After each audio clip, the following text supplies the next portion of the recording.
I'm delighted to present you with this conversation with Nadaline Webster. She's the author of the book Flawed Figures and Fragile Futures: Why Science, Not Politics, Should Be Driving Climate Policy. Great book, great read, very informative. She's deeply passionate about this subject because she's a farmer herself, and her partner has had an organic farm for the last 25 years. She also works in legal startups specializing in intellectual property. So she's got a business background or a business understanding that is very valuable in the context of agriculture, and particularly for small farmers who she is passionate about protecting. That is why a person like Nadaline should hopefully have her voice heard as much as possible, not just with regards Irish agriculture, which is her big passion, and protecting rural Ireland, but also on a worldwide stage, because the same issue is occurring all across the world with the shaping of agriculture, how other industries impact agriculture, and how we see agriculture, the nuances between the different uses of agriculture, and where things are going with regenerative farming, industrial farming, and just generally extensive farming. So yeah, I hope you enjoy. One other point, we were talking about an environmental journalist who we were both getting annoyed at, who we both thought was getting things wrong. But it turns out I was talking about a guy in UK, she was talking about a guy in Ireland, and we didn't mention any names. But just in case there's a misunderstanding there, I'm referring to a guy in the UK who I will surely talk about in the future, because he has such a big impact in how people are perceiving these situations, and the future of agriculture and how we understand it. What else? She's going for election.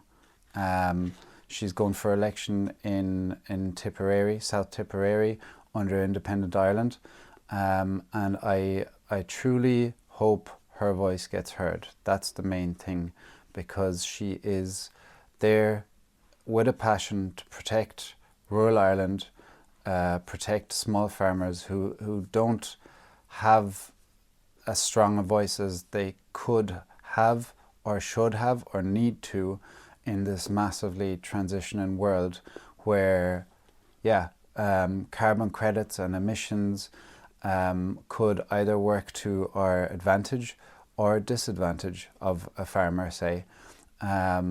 And that's why Nadaline's voice is so important in this debate, especially when it comes to government who may not have the best interest or a close connection or passion for farming, and wanting to protect rural Ireland as much as Nadaline does. So I would only hope that her voice gets heard. Another point I thought of, people might think, if I'm so big into the environment, why would I endorse or encourage someone who's a farmer? And that's because I come from a farming community, from a farming family, and I think everything needs to be held in good balance. The very idea of sustainability is to hold things in balance between the economics of things, the social aspect, and the environmental aspect, and then to obviously preserve or hand down what we have to future generations in good nick. But all of that needs to be held in balance with protecting people as well. And that's where I see Nadaline's strongest point of her work, and how she sees things. So I would like to see someone like that being there for the small farmer, for the protection of rural Ireland, and also finding the balance of protecting the environment, which all can work together 100%. So that's it. Enjoy the conversation, and hopefully I'll have her on again and we can thrash out the details of the book a bit more. And I'll leave the details of where you can buy the book in the comments below or the description below. All right, bye. And we're recording. Welcome, Nadaline. How are you? Good, good. Thanks so much for the invitation to participate. Oh yeah. Do you know what? I'm delighted to be able to speak to you because I'm just um I I'll be honest, carbon policy and everything related to it is one of the most annoying points that I can think of that I don't want to wrap my head around, although I know it's necessary to do it. And then there's you, who has dove in so deep into all of these issues relating to climate emissions, and how it impacts agriculture, our economy, and the people that live in this country and Mhm. probably around the world as well, because it's all a similar blueprint, different in every country, but a similar blueprint of the powers that be that might be influencing and the people, and every country has agriculture. So and yeah, we basically need someone like you, that has the I don't know, the drive, to look at these things so deeply, and then be able to speak about them in plain language to regular folks like myself who aren't able to decipher it and get overwhelmed by it. And we're also been fed lots of, it'll become clear to many people over time how many lies and manipulations and misunderstandings and just stupidity, sorry, I have to say it, just blind stupidity, uh, around these issues. And we're getting dragged over the table in many ways, uh, without being aware of it.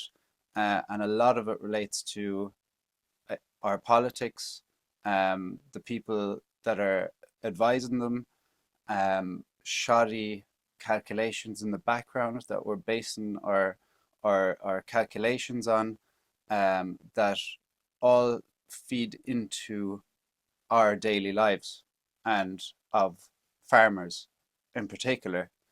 So Yes. that's why I'm actually delighted to have you here in in this thing. Virtually speaking. Um, so um, so just to also, sorry, I'll finish my rant in a second.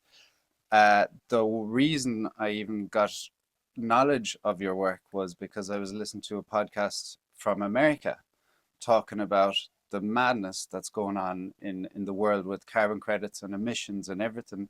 And it's from a guy, I even have the book here, How to Eat, Move, and Be Healthy. He coached Kobe Bryant, and a load of people. He's quite influential in America. And this guy, I highly rate his mind, and he's well read. And he was discussing you with Jane Buxton, and then I looked you up because I thought, hey, she has her finger on the pulse on something that's really going to affect us.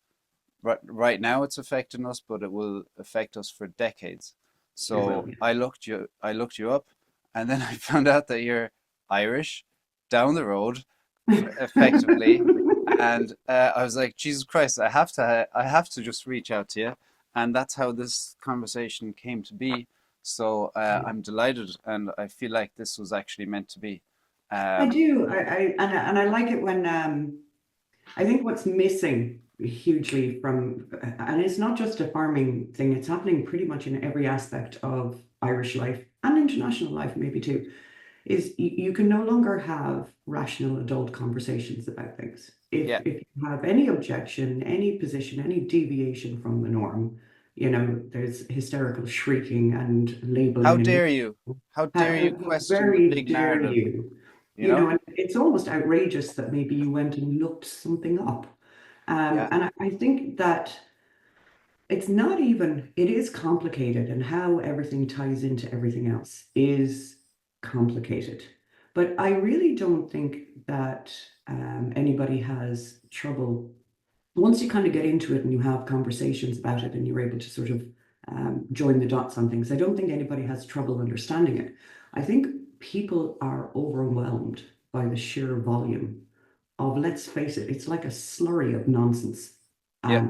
Just, every day you get up and one of our members of government, or there's some new policy proposed, or there's some new scheme happening, or there's something happening in our schools, something happening in our healthcare, something happening and you're like, how can this even be happening?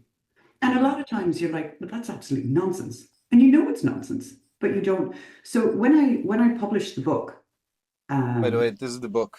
Um, Flawed Figures and Fragile Futures. Very interesting.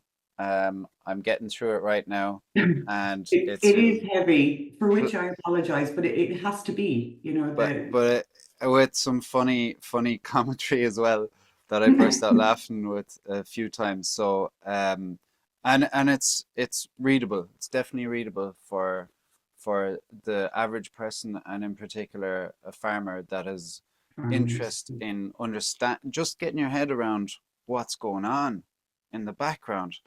And how Um, wrong the numbers that are, because they're not a little yeah, bit, they're a lot wrong. And everybody knows that they're wrong. yeah.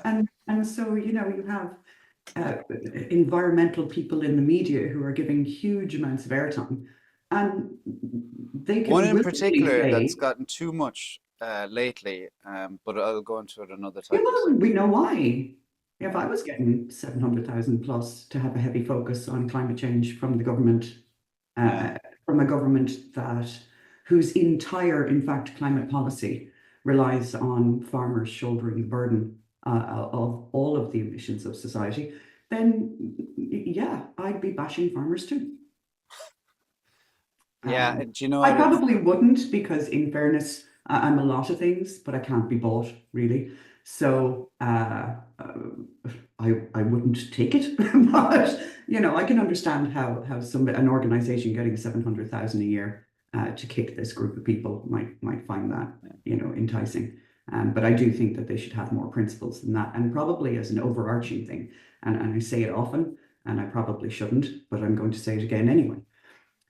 When you start thinking about all of these things and how they interconnect, and how ordinary everyday people are struggling as a result of decisions that are being made, how their rights are being slowly eroded, how they're being railroaded into things they don't want and they didn't ask for. I always say to people, you need to bear in mind that there are only two options. Option one is that they're incompetent and they don't know what they're doing, in which case they should be fired. Option two is they do know what they're doing, which means that it's malicious and they should be fired so hard that Indeed.com would refuse to upload their CV for at least a decade. And I sit very firmly on that, because we have a lot of independent TDs who are very outspoken, and maybe some in smaller parties, Hmm. but the vast bulk of politicians in power in this country, they know that the things that they're saying are at best not the whole picture. They're only giving you one piece, Yeah, and they are willfully misleading and confusing people. And I have a real issue with that. I have it, it's happening across the media, it's happening from politicians, and it's happening Citizens Assembly on Biodiversity, who just happened to have, things like 90% of whom agreed completely outright with the government's position on absolutely everything. Now, yeah. you can call That's that dangerous. coincidence. I'm happy to go along with coincidence. I'm totally fine to say it's coincidence. I'm just saying it's convenient. That's all. I'm not saying that it was arranged. I'm not saying that it was in some way manipulated, but I am saying it's dreadfully convenient that this is the way these citizens' assemblies turn out. Yeah, and ju just the idea you're dead right about either incompetence or what did you say, maliciousness? Maliciousness. There's only two It's a big options. word. There isn't a magic Yeah, third one. yeah. Like what I this is a bit wider from the thing, but what's going on around the world, what I do definitely see is farmers, particularly small farmers, being used as a scapegoat. If you're looking at this stuff long enough, you'll start realizing that the powers that be, the big industries, the big emitters, the ones that won't even disclose their emissions, in many cases, Hmm. they need a scapegoat. And farming, particularly when I say small farming, I don't mean there's big farmers out there that are in the same boat that are getting the same whack on the head. The industrial farming isn't. Uh, uh, Industrial and intensive farming isn't. But the small farmers are getting smeared pretty much, as far as I see, to be the big baddie in the situation, even though they're the ones that we rely on for food. And in Ireland, it's part of our culture. I come from a farming background, as in my uncles are farmers, Mm. and I see this like sorry, and for me, I'm big into protecting the environment, and Me want too. clean water, clean air. Um, I understand why people don't believe in climate change. Mm. I've seen enough arguments back and forth. Even that I could get done for and try to be pinned against the wall because I'll even entertain the idea that it's not real or that I can understand where people are coming from when they don't believe it, but we Mm. all basically understand there are environmental issues that we need to get ahead of. And uh, when you have these big corporate interests that, if we talk about, I don't know, cleaning up pollution, all of these things, um, that impacts their cash flow. They need a Mm. scapegoat. What's the scapegoat that isn't very organized and together on things because it's very hard to organize small farmers together. So they're To easily be fair, divided. To be Yeah, fair, no, well, it's pretty sorry. challenging to organise farmers full stop. It's a little bit like herding cats. We're all quite individual people, and we're all Yeah, farmers are not a sort of homogenous group. And because, of yeah, course, there's different types of farming involved in it, and sometimes, they're competing with each other for yeah, land prices, and and so it's not. But I don't even think it's because they need a scapegoat, and I think I would nearly yeah, be happier if I thought that's why they were doing it. It's because they actually need a place to dump responsibility while they work out what to do. Like, people ask me, do I believe in man-made climate change? And I say it's kind of the wrong question. So I don't have the necessary expertise to make a determination. Much like yourself, I do a lot of reading and I try to be, oh, I try to be aware of having fixed and kind of rigid viewpoints, and try to push myself to be more open about things. So, 100%. because we all have our biases, and, we farm and we want to continue farming, and I have cattle on this farm and I have no intention of getting rid of them to satisfy anybody. Nope. So the reality of it is then is when you delve into these things, that is a filter through which you run information. And when you're speaking more broadly outside of just your own farm, it's really important to try to step outside of that. Yeah, So for me, I don't have the knowledge, I don't have the expertise to make that determination. And I don't see how it's relevant anyway. Because whether or not I believe in climate change, man-made climate change, and whether or not you believe in man-made climate change, the UN believes in it, the World Health Organization believes in it, the EU believes in it, and the Irish government believe in it. And so we have a set of national and international policies that are designed to achieve net zero. mhm, Now, this is where, the likes of maybe some of the environmental campaigners like John Gibbons would start jumping up and down, pointing fingers and shrieking climate denier, right? So here's the problem. We're reaching net zero in all of the countries in order to diminish the amount of gas that's in the atmosphere. Grand, not a problem. If you really believe that that's what you needed to do, you would want to be really precise about your measurements. If you said to someone like me, go forth, I've hired you in this company now, you're the strategy person, go forth and reduce our spend. And I would say, okay, what are we spending? And they present me with a list. And I said, well, hang on, 50 grand is an awful lot to be spending on, Facebook ads. And they're like, oh yeah, that's an estimate. Sorry, what? Like, how, without having any of the information, as accurate as it can be and as meaningful as it can be, if you want to achieve net zero and reduce temperatures in the atmosphere and the fate of the entire planet and 7.6 billion souls living on this planet hang on what you're doing, then I think you're going to try and make a good job of it. I think you're going to look at these gases and say, what is affecting temperature? What isn't affecting temperature? How precise is our information? How can we make that information more precise? How can we make these things more targeted? We're not doing any of that. All of these countries walked into the United Nations Framework Convention on Climate Change in 1992, and this is where we got signed up to all of this, and then that got reaffirmed. They tried it with the Copenhagen Accord, that didn't work, and so now we're in the Paris Agreement. Grant.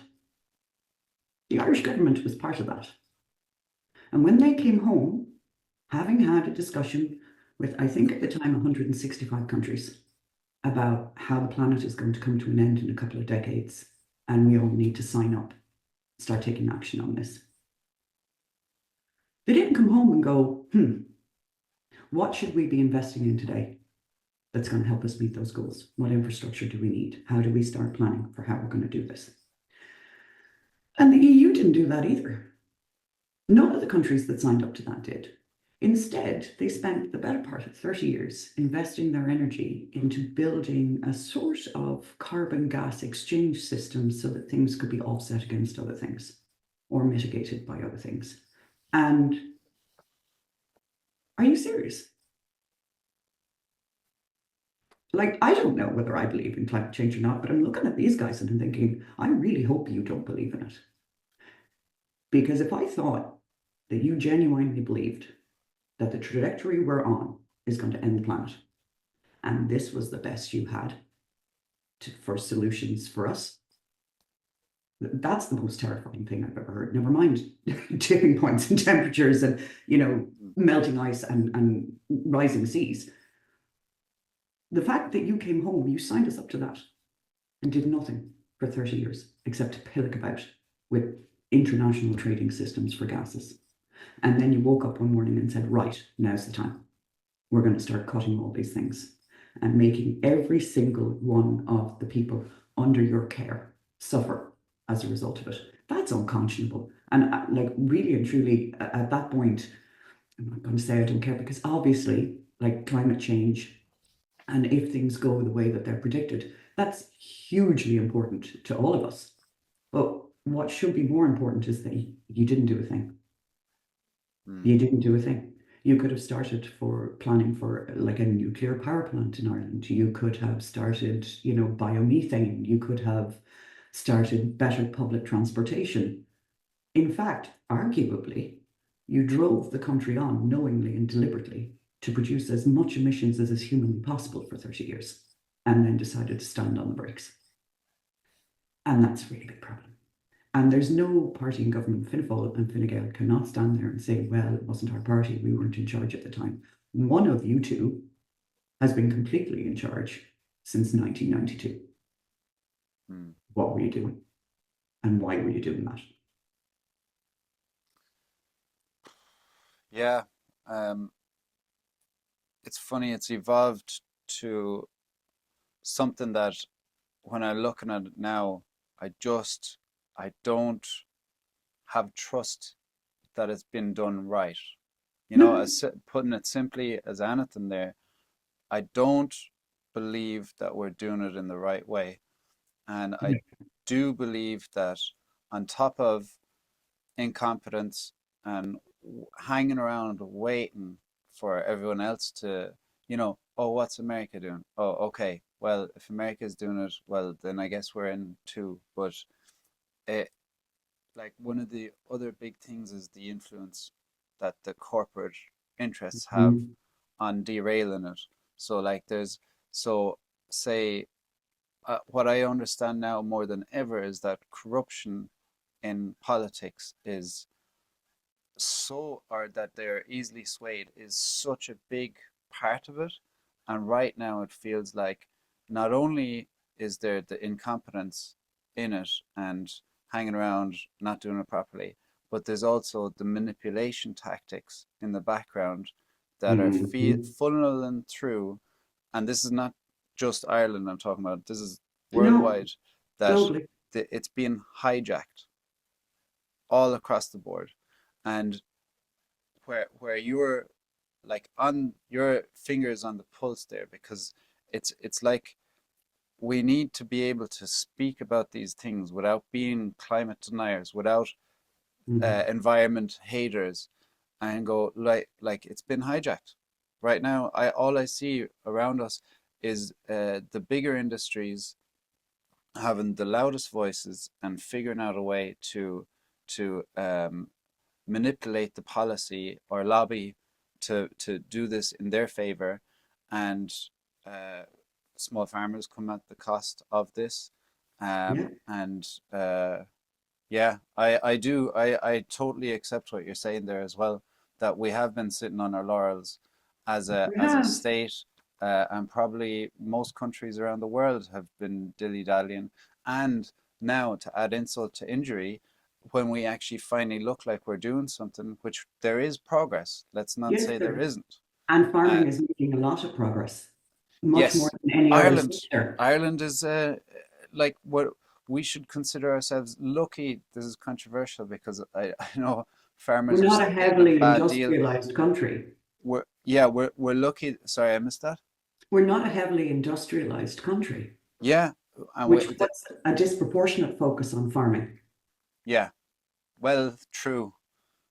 Yeah, well, we have a lot of industry that makes a lot of money in Dublin and maybe some other parts. And we Uh, also have a set of governments who are allergic to doing their job. Now, and I mean, and that feeds down the line. it does, but it feeds down in a way that people don't realize. So, like, um, I'm relentlessly pragmatic. Okay, so if you work in the Good. startup area, the reality of it is deliver or die. Yeah. If you work in sales or marketing, you can get away with a certain amount of dilly-dallying, perhaps in product development or more specific things and more kind of technical things. But if you work in sales and marketing in particular, you're not meeting your goals, your head is the first one to roll because we can live without marketing.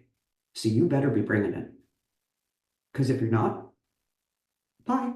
Yeah. Once the cash flow crunch comes, you are the first one out the door. And it makes you kind of, and I mean, from a farming and a kind of horsey background, you're kind of tough anyway. A friend of mine used to say, I grew up, Ready uh, to go. yeah, yeah, I grew up not far from the top of the Devil's Bit Mountain, and he used to say they breed those mountain women tough, and I was like, you goddamn right they do. That's, It's that, like you know the Connemara ponies are they're loved in say the Swedish market because yes, they grew up tough, yeah, and they're they'll just hardy, yeah, hardy. exactly, We as say they it's like should be. those tough little mares, she's hard as the road and kind of how you have to be. Yeah, And I haven't had, my life really hasn't allowed me the luxury of being super soft about things. And I suppose I'm trying to learn how to be now, and sort of connect. same. I suppose I'm maybe a little bit less intense.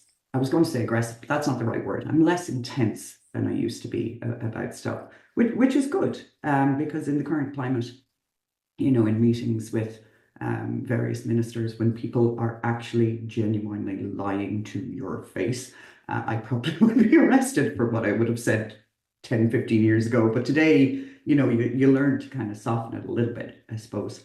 Um, Yeah. And you talk about manipulation, like myself and a friend of mine, John Hargan, we met with Martin Hayden in a shed down in Kerry there probably 2 years ago That to sounds as discuss. shady as it could be, but go on. Well, no, he was doing a tour of We met various in the shops shed. and whatnot. Yeah. So yeah, met in the shed for a bit of a deal. But we were just, there was a group of us gathered together to have a conversation with him, and so he was on a tour of doing different things down there. And to be fair to him, he did very kindly agree to meet, even though he was familiar with me. So kudos, right? Lovely. That's Yeah. brave. I'll give you that. But he said to me, how dare you say that my party has done nothing for farming? And I'm looking around me at some sort of alternate universe in which it is what I just said isn't true. But he said, we were talking about removals and emissions. And at the time, myself and John were pushing hard for farmers to be granted, not granted because it's ours, but for the ownership of carbon removals to be recognized, that the people who are creating those removals are the ones that own them. And that's not how things are. But he said to me, you can own your removals if you want to, but then you'll also have to own your emissions. Mm-hmm. And I was instinctively, lividly angry. But I hadn't quite thought through why that was. So I had to take it away, kind of think about it a little bit. And what I'd said to him at the time was, when did you ask me? When was I asked if that's something that I wanted? And so that's the first thing. A lot of things are happening, not just for farmers, for everybody in this country, that they didn't ask for, and nobody asked them if they wanted, but they're going to pay for it. And they have no say. So, the rule forever has been he who pays the piper calls the tune. But we're all paying the piper. There's no tune calling here. Yeah. Irish people have an absolute right to a hand in their own destiny. That was, absolutely granted to them, and they don't have it today. So then I kind of went away and I thought about it a little bit, and I thought about the fact that really he was talking about peatland emissions, the figures for which at the time were enormous. But myself and John had already been doing a lot of research work, and we knew that the peatland figures were way wrong. Hold on, can I just ask you, peatland emissions, are you talking about if they're released when they're drying up, is it? Or what do you mean? Yeah, so they're talking about peatland that is currently used for farming that has been drained. Oh, Is okay. really Yeah. and Right. boglands and Right. whatever, but there's a broad swathe of what comes under the heading of peatland emissions. Mm-hmm. And the figures that we had for those at the time were really, really huge. And those big figures were used to drive the conversation around nature restoration, that we would have to re-wet all of this land. Right. Even though the information correcting those figures was available before the nature restoration law was signed or agreed to, the news didn't break to the public that those figures were wrong until afterwards, which I consider to be quite sinister. And again, this might be complete coincidence. I am not making any accusations. I'm just saying, isn't that helpful and convenient? Now we have the law. Whether or not it was based on anything real is irrelevant. But because so many farmers in Ireland have peatland on their farms, there was a huge fear in relation to being taxed on those emissions. And I realized afterwards what he was really saying was, if he's equating ownership of removals with being paid for them and ownership of emissions with being taxed for them. So it's purely a financial thing. Now, it's not purely a financial thing to me, but I kind of understood the point that he was making. And the point that he was making was this: if we pay you for your removals, we'll have to tax you on your emissions. And of course, that's not true. You could tax me on my emissions without paying me for my removals. I pay tax on my fuel in my vehicle, and I'm not being paid for my removals. The two things are not linked together. You can it makes sense to people that they would be linked together, but I'm already paying taxes on some emissions, and there are proposals to introduce more. In what way do I not already own my emissions? I own my emissions. They can tax me for any emissions that are created by me or any property that I own at any time, with no associated requirement for them to pay me for my removals. And then I thought about it a little bit further, and I thought about the messaging, and I thought about the information available to farmers at the time that all these discussions were in force. And I realized that ultimately what happened there is that in some manner or form, members of the Irish government had conversations with a group of people. And those conversations really boiled down to, if you assert your right to own your own property, a constitutionally protected right, might I add, then we're going to tax you on your emissions. We will penalise you for doing so. And that penalty might well put you out of business if you're a farmer who has a lot of peatland. That is mafia-esque behaviour. The only people who can make a decision about whether to levy a tax on peatland emissions are the government. They're not going to be forced to do it by anybody. And what they're saying is, you do this thing I don't want you to do, then I'll do this thing you don't want me to do. Which is a sort of, I suppose, political equivalent of, walking into somebody's garage, running your finger along the sideboard there and saying, lovely garage you have here, be ashamed if something happened to it. Mm-hmm. And that's the moment, really, where the book began. Because I am so done. I am so done with taking this nonsense. And it's not even from a farming point of view, from a women's rights point of view, from an immigration point of view, to the point of view of whether or not people have a right to say anything about what happens in their own country or participate in things, like this. There's always coded language that says, people don't have a right to veto who comes into their community. True. If I want to buy a house in a particular area, no one can say, well, we don't like her, so she's not allowed to buy a house here. True. Totally true. Do have a right to have a say in what I pay for. Mm-hmm. Those two things are not the same thing. So, this is the thing that, like, the perfect storm for someone like you with your business background, and you're a farmer, and you have the head enough to be passionate enough to write a whole book on it and dig around in this so much. That's the perfect storm, I like the way you even put that. It makes my blood boil a little bit. I know, right? So I think people need to understand that this stuff is happening, and they need to listen to people that are really in the know, that have a steady head on them, that wants to protect Ireland, its culture, its farming community. That's all part of this. So it is an empowerment. I'm grateful that these perfect storms happen, and you are one of them. we'll You're a see storm too, right? But I think that people feel in this country powerless. If you ask me, you talk to people about women's rights, you talk to people about what's happening in their schools with education, you talk to people about healthcare, you talk to people about, farming things, you talk about life, hobbies, affordability, choice. The biggest roadblock I come up with people is just feeling completely powerless. Yeah. Because everybody's locked out.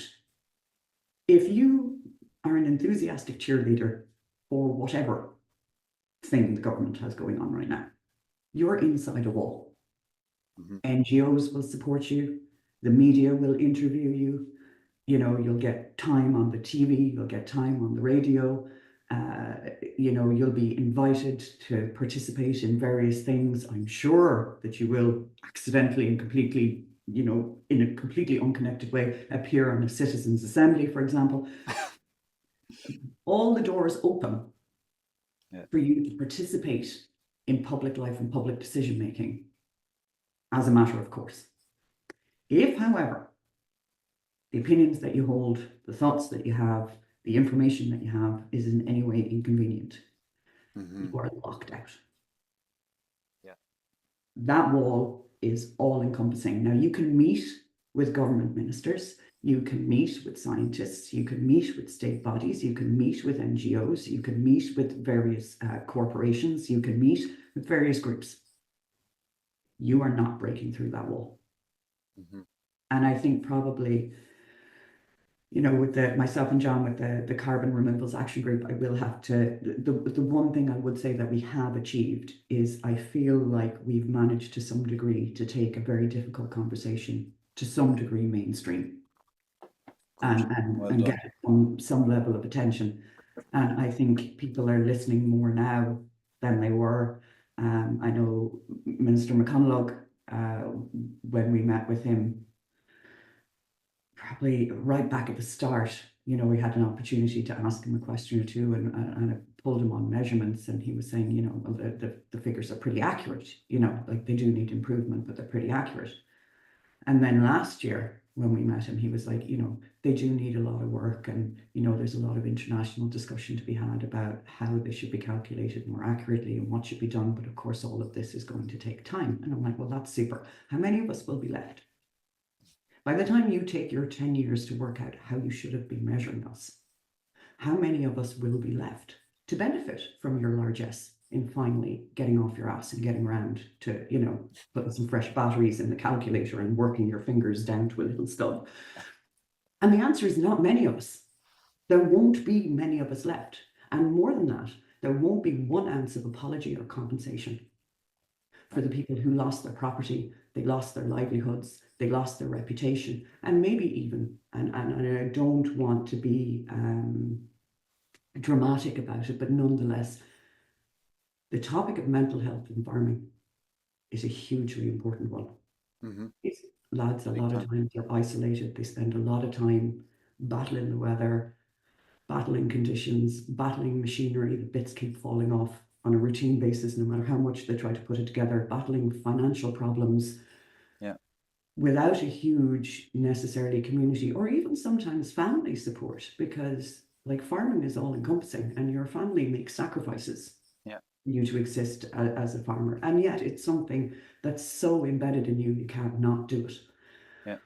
And the mental health aspects of getting up every day, listening to absolute rubbish from your government that that they know isn't true, and then being hammered by the media and having exposés and having huge attention on picking out every single negative every day about everything that you do, and having it blown up, magnified, photocopied and passed around the office on a daily basis is a serious issue.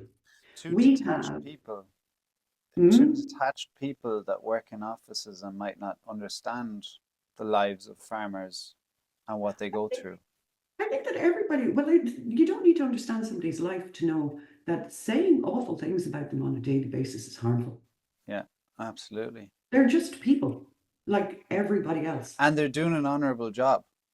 They are. Well, it used to be a respected job. Go to your fridge, look inside, unless it's from a big industrial agriculture, wherever the hell it's from, that meat, dairy, eggs, that's all from them. And oats and everything else. Everything. And all the bits of it that are real food. But I mean, and then you start to realize that back sort of 30 years ago, I think it was, and I'm cautious about saying this because actually this is one I haven't done. There's a tipping point in research always where I'm like, okay, I have a good grasp of this now, and I'm not at that tipping point yet. But I was introduced to the concept that processed food, ultra processed food, really came about as a targeted thing about 20, 30 years ago when the tobacco companies started getting Yep. interested in ultra processed food. And we are talking about people who have a huge background in how to addict people to substances that might not be good for them. Mm. And that's been brought to bear. So the definition of food has changed. You know, what I would have called food growing up is not necessarily what my fridge is full of now. And I know, and I don't know if you've read Jane Buxton's book. Not yet. I highly, highly recommend it. Plant-based con, right? The plant-based con. She is she's gone into a phenomenal level of detail. And when you start to look at it and you look at how real food has been demonized, and you look at the timing of all this, so you say 30 years ago, well, what else was happening 30 years ago? Well, we were signing the United Nations Framework Convention on Climate Change. What else was happening 30 years ago? You know, there was Kellogg's and other companies with a vested interest in convincing people that, you know, fat gave you heart attacks. So what you need is a high carb diet and to come away from, you know, real fats and real food. Yeah. And so there are, you know, multiple strands of all of this, and they all feed into the one place, which is we need to get rid of livestock. There's the, you know, corporate profits line. There's the medical line. Extensive there's livestock. climate line. Yeah. There's the environmental line. And all of them are all singing from the same hymn sheet. Yeah. So when I say I believe that 30 years ago, they decided that we have to, let's assume, grant some sort of kindness or genuine intent and say they believed at that time in man-made climate change and that we need to reduce the level of greenhouse gases in the atmosphere. And I'm taking that as a total given because I'm not into arguing the point. Do you know, it's just a waste of time in my view. I can't prove something one way or another. I'm not interested. And even if I could, what am I going to do about it? Nothing. So moving on. It's not a good use of anyone's energy, I think. But unless, of course, they are expert in that thing, then there we go. I'm not getting into it. So just assume man-made climate change is real. They had really good intentions and they looked at it and they said, okay, we need to get rid of fossil fuels. But to do that, we would have to plunge everybody back into the dark ages, which they're not going to accept. You know, there would be riots and whatnot. And we think that people would be more willing to live without steak than TikTok. And who knows? They may well be correct. But that's the decision that was made 30 years ago. We need to buy time. And in order to buy that time, we need to grow a ton of trees to pull as much down from the atmosphere and hold it here as we humanly can.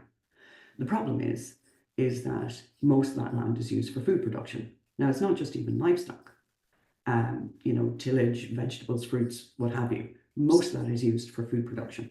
70% usually 70% of a country's land is yes. agriculture. Yeah, and I noticed that there was some article in the Irish Mirror there 2 weeks ago or 3 weeks ago. It was actually the tipping point for me in deciding whether or not I stepped into the political arena. Because this article started with, did you know that farmers own 70% of the land in Ireland? And I'm like, shock horror, people who work on land own land. Yeah. Why are you trying to insinuate that this is some sort of sinister, you know, look at the powerful agri-lobby group. And I'm like, powerful agri, no one with any power would end up in the absolute train wreck of a situation that we were in. If farmers had any real lobbying power, we would not be standing where we are. I'm looking at where fossil fuels are standing. And I'm saying that's powerful. They have. And I agree. Chemical companies as well, like Monsanto, all of that. If you start going down that rabbit hole, you'll really see the world a little bit different as well. I haven't dug into the agri-chemical side of it, but what I will say is this: is that people with resources have power. People without resources do not have power. Yeah. So if you're looking at, you know, 135,000 farms in this country, more than half of which earn less than 30 grand a year. They're not powerful people. I don't know to what extent you No. need to be kind of fooling yourself, but actually they're really not powerful people.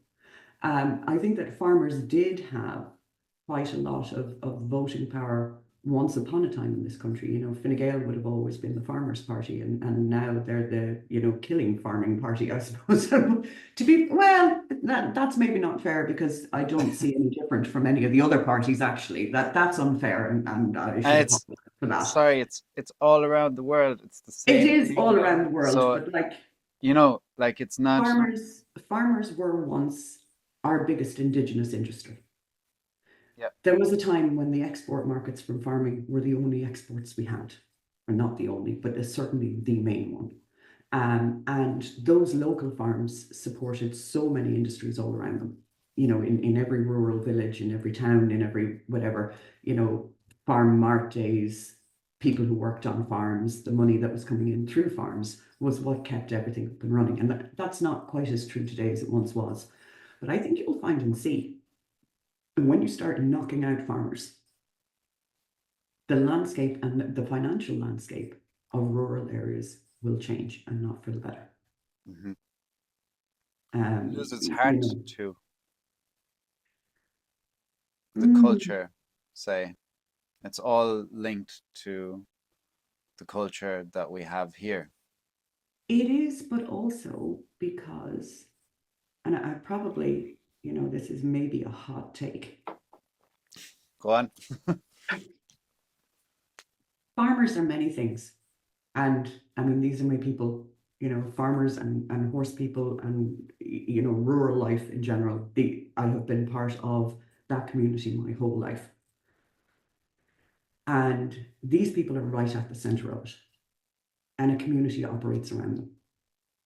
Farmers are also difficult and grumpy and, you know, not grumpy, maybe gruff, you know, and they can be, the younger generation are different. They are simultaneously sometimes, and again, they're not a homogenous group. I'm not labeling them all as being exactly the same thing. But, you know, I couldn't rock into a local farmer to have a conversation about my feelings about something because you would be laughed out of the yard. You know, is right. Come on, So out of here. the valve on my slurry spreader is stuck. I have Yeah, 2 days to get all of this spread, and you want to talk to me about your broken fingernails. Go away now. yeah, yeah, But yeah. at the same time, if I picked up the Well, they phone, need to be tough like that, yeah, they you have to know? be, and it's I'm the same way, and I so it's not criticism. I'm No, pointing the finger at us all. We tend to be relentlessly pragmatic. You know, there's yeah. the does it move when it shouldn't, duct tape. Does it not move when it should, WD-40. You know, there's just, Where's the baling twine? and where's the bailing twine? There's just get it done mentality because you have to be like that, otherwise you won't survive being a farmer. But Yeah. at the same time, if I rang a local farmer because, you know, Storm Ashley has delivered a tree across my drive, there'll be a tractor up pulling out that tree in 20 Oh, minutes. yeah. You watch somebody broken down at the side of the road, you watch, even for myself now, and I've never been a sort of quota or gender diversity hire in my life ever. I don't think anybody ever considered Shame on hiring. you. No. No, no, no. Let's move Yeah. on from that. Yeah, exactly. Moving swiftly on because I have strong feelings on this topic. But Yeah, um, everyone does. Everyone does. I would just be so insulted by that as a concept. But I mean, I'm a farming woman, so can I change a tire on my car if I get a puncture? Of course I can. No bother at all. But if I break down at the side of the road and I'm busily doing that, um, cars will flow by you. Hmm. 20 years ago, they didn't. The cars will just pass you by. If you happen to be on a rural road and an old boy in a tractor comes around the bend, he's not going to pass you by. You He's hit the going to lotto. stop and he is Yeah. going to make sure that you have totally won the road breakdown bingo at that point. That is Abs- your, you know, and I watch them during frosts, you know, and they're out scraping roads and putting sand out, grit down for people and towing cars that have slid into the ditch and, you know, You moved know, around with a PTO yeah. turner. bringing water to places, clean water into the village, bringing loads of firing, rocking into the local village with a trailer full of timber because there's lots of elderly people who are freezing to death at Yeah. that present moment. It's I have a they are personal a story. huge part of the community, a Yeah. huge part of the community. But when you have people then, because they all work together and they're all together all the time, and these are people who are available Oh, during the day, and yeah. they're floating about the place and meeting at the mart and meeting at the You're shop. describing my uncles. Completely, like this is just a totally different way of life than a 9 to 5 job. Yeah. So now take those farmers out of that situation and say, okay, we paid you some few shekels to rewild your land. And as it turns out, we didn't pay you anything, because in so doing, we completely eliminated any value that your land had. And it's now, it went from maybe 15,000 an acre to maybe 200 quid an acre. That's what it's worth now. So basically, Wait, from rewilding? How do you mean? yeah. So when you place restrictions on how you can use land, you decimate the value of it. Right. And people don't understand that. So let's say I have a house. Okay. And that house is worth, 300,000. Bog standard Irish house. Now I say, okay, well, you're signing up for a grant, and that means we're going to redefine your house as a holiday home. So it can only be lived in 6 weeks of the year. That's it. If I try to sell that house, is it still going to make 300,000? No, it isn't, because It'll somebody change might the want to live in it. value. Well, it is Material a use. material change in value. And Yeah. so that's what happened to the hen harrier boys. And so this is where, evidence-based decision-making is really important. In the private sector, evidence-based decision-making is everything. I can't just pull things out of my ass and say, oh, well, I think we should do this thing because I heard. You need to prove why you're doing it and convince everybody, get a consensus and bring everybody along with you. The hen harrier population was diminishing. So 10, 15 years ago, and a conversation started about whose fault that was. And I'm not going to give you any prizes for guessing who they decided the primary. Was it the small farmers? It was the small farmers. For God's sake. This is a lads, where were you at? try to brace yourself, right? So they decided that the solution to this was to designate land. And that designated land would have limitations and restrictions on what could be done with that land. And that had the net effect of completely wiping the value of that land, plus a loss of farmer income. Yeah. So there was a compensation system put up and money was set aside. And there was 2 ways you could access that. One was through the REP scheme, and the other was through a separate payment that operated on a 5-year cycle. And the next thing that happened a couple of years into this, farmers were getting a small amount of money on an annual basis to compensate them for their loss of income, and maybe not for their land value at all, but to try and compensate for the loss of income. We get a couple of years in, we hit 2008, the recession hits. Ultimately, the REP scheme is disbanded. And as the 5-year cycle of the other scheme kind of came to an end, it simply wasn't renewed. So all that ring-fenced money, well, we don't know where it went, but it didn't go into farmers' pockets. Now, I read, and again, not 100% confirmed, but I read the estimated losses to some almost 5,000 farmers that were involved in the designation scheme was around somewhere in the region of 98 million. That's the harm that we did to farmers. What was the benefit? As we stand here in 2024, do we have more hen harriers as a result? And the answer is no. The population has further diminished. So now, the basis for all of these kind of schemes and ideas, because obviously you have to have a legal basis for impacting people's income and impacting their private property and impacting all of these things. And so the phrase that gets thrown out is that it's a proportionate means of achieving a legitimate aim. Well, if the thing that you're doing is not going to achieve the legitimate aim, then it's not a means of achieving the legitimate aim. And then you have to ask yourself if it's proportionate. So we spent 98 million to have a further, I think, 10% drop in hen harrier numbers. That's what we cost those farmers. We cost them restrictions on their land. We cost them land value. We cost loss of livelihood and income to achieve nothing. So when I tell you that when they're done implementing all of these things and farmers sit there and they count up their losses to achieve nothing, and that there won't be any compensation for that, I'm not even slightly kidding. And if we sat here for the next week, I probably would not run out of examples of exactly this. Yeah. I could talk on this topic. And I've seen it European-wide. There's examples. It's insane. Yeah. Italy, the same. There needs to be no evidence whatsoever for us to say this thing is going to work. Yeah. So then you bring it back to climate change and you say, okay, is there any evidence that Ireland achieving net zero will affect the temperature in any way? The answer is no, because we're too small. Now, that doesn't mean that I'm saying we shouldn't achieve net zero. What I am saying is that no matter what we do, we will have zero, as a nation, zero impact on the temperature. We will have a participation award. What we will get from it, what the Irish people will get from it, is a vanity metric.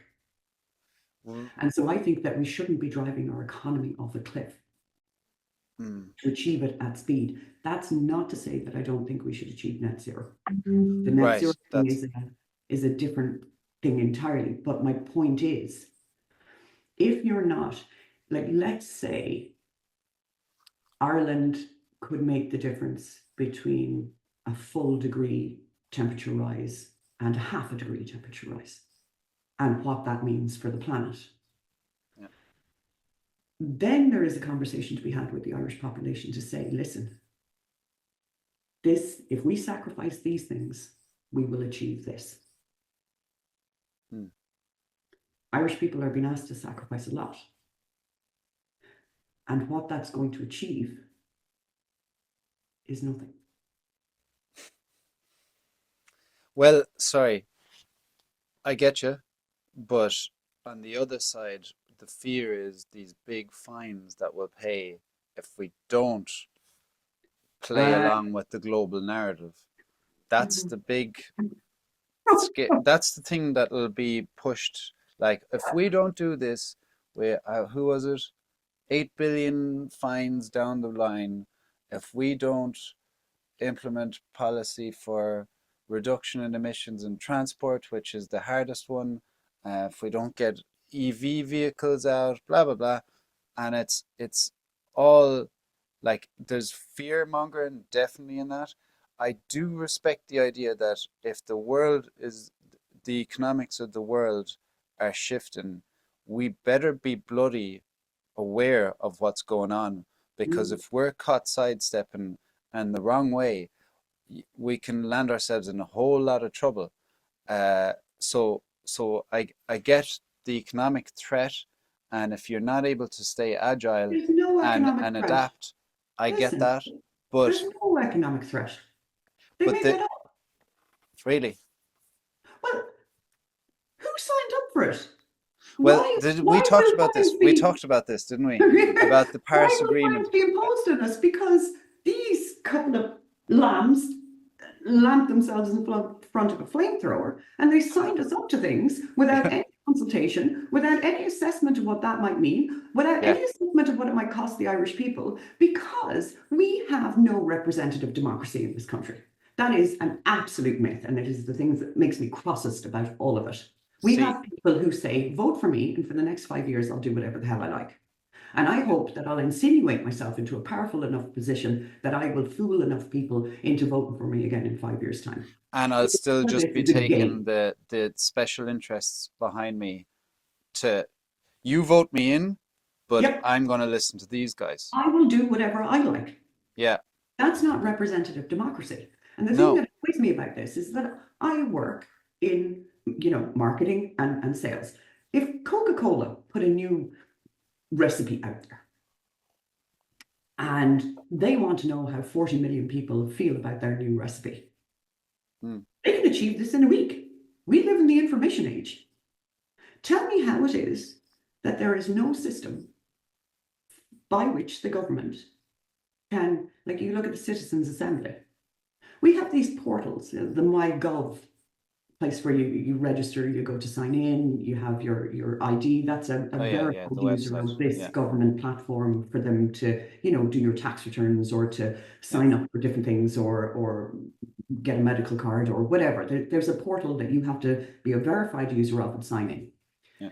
Tell me why the government cannot send out through that portal a message to everybody registered on it to say, please take this survey and indicate how you feel about this.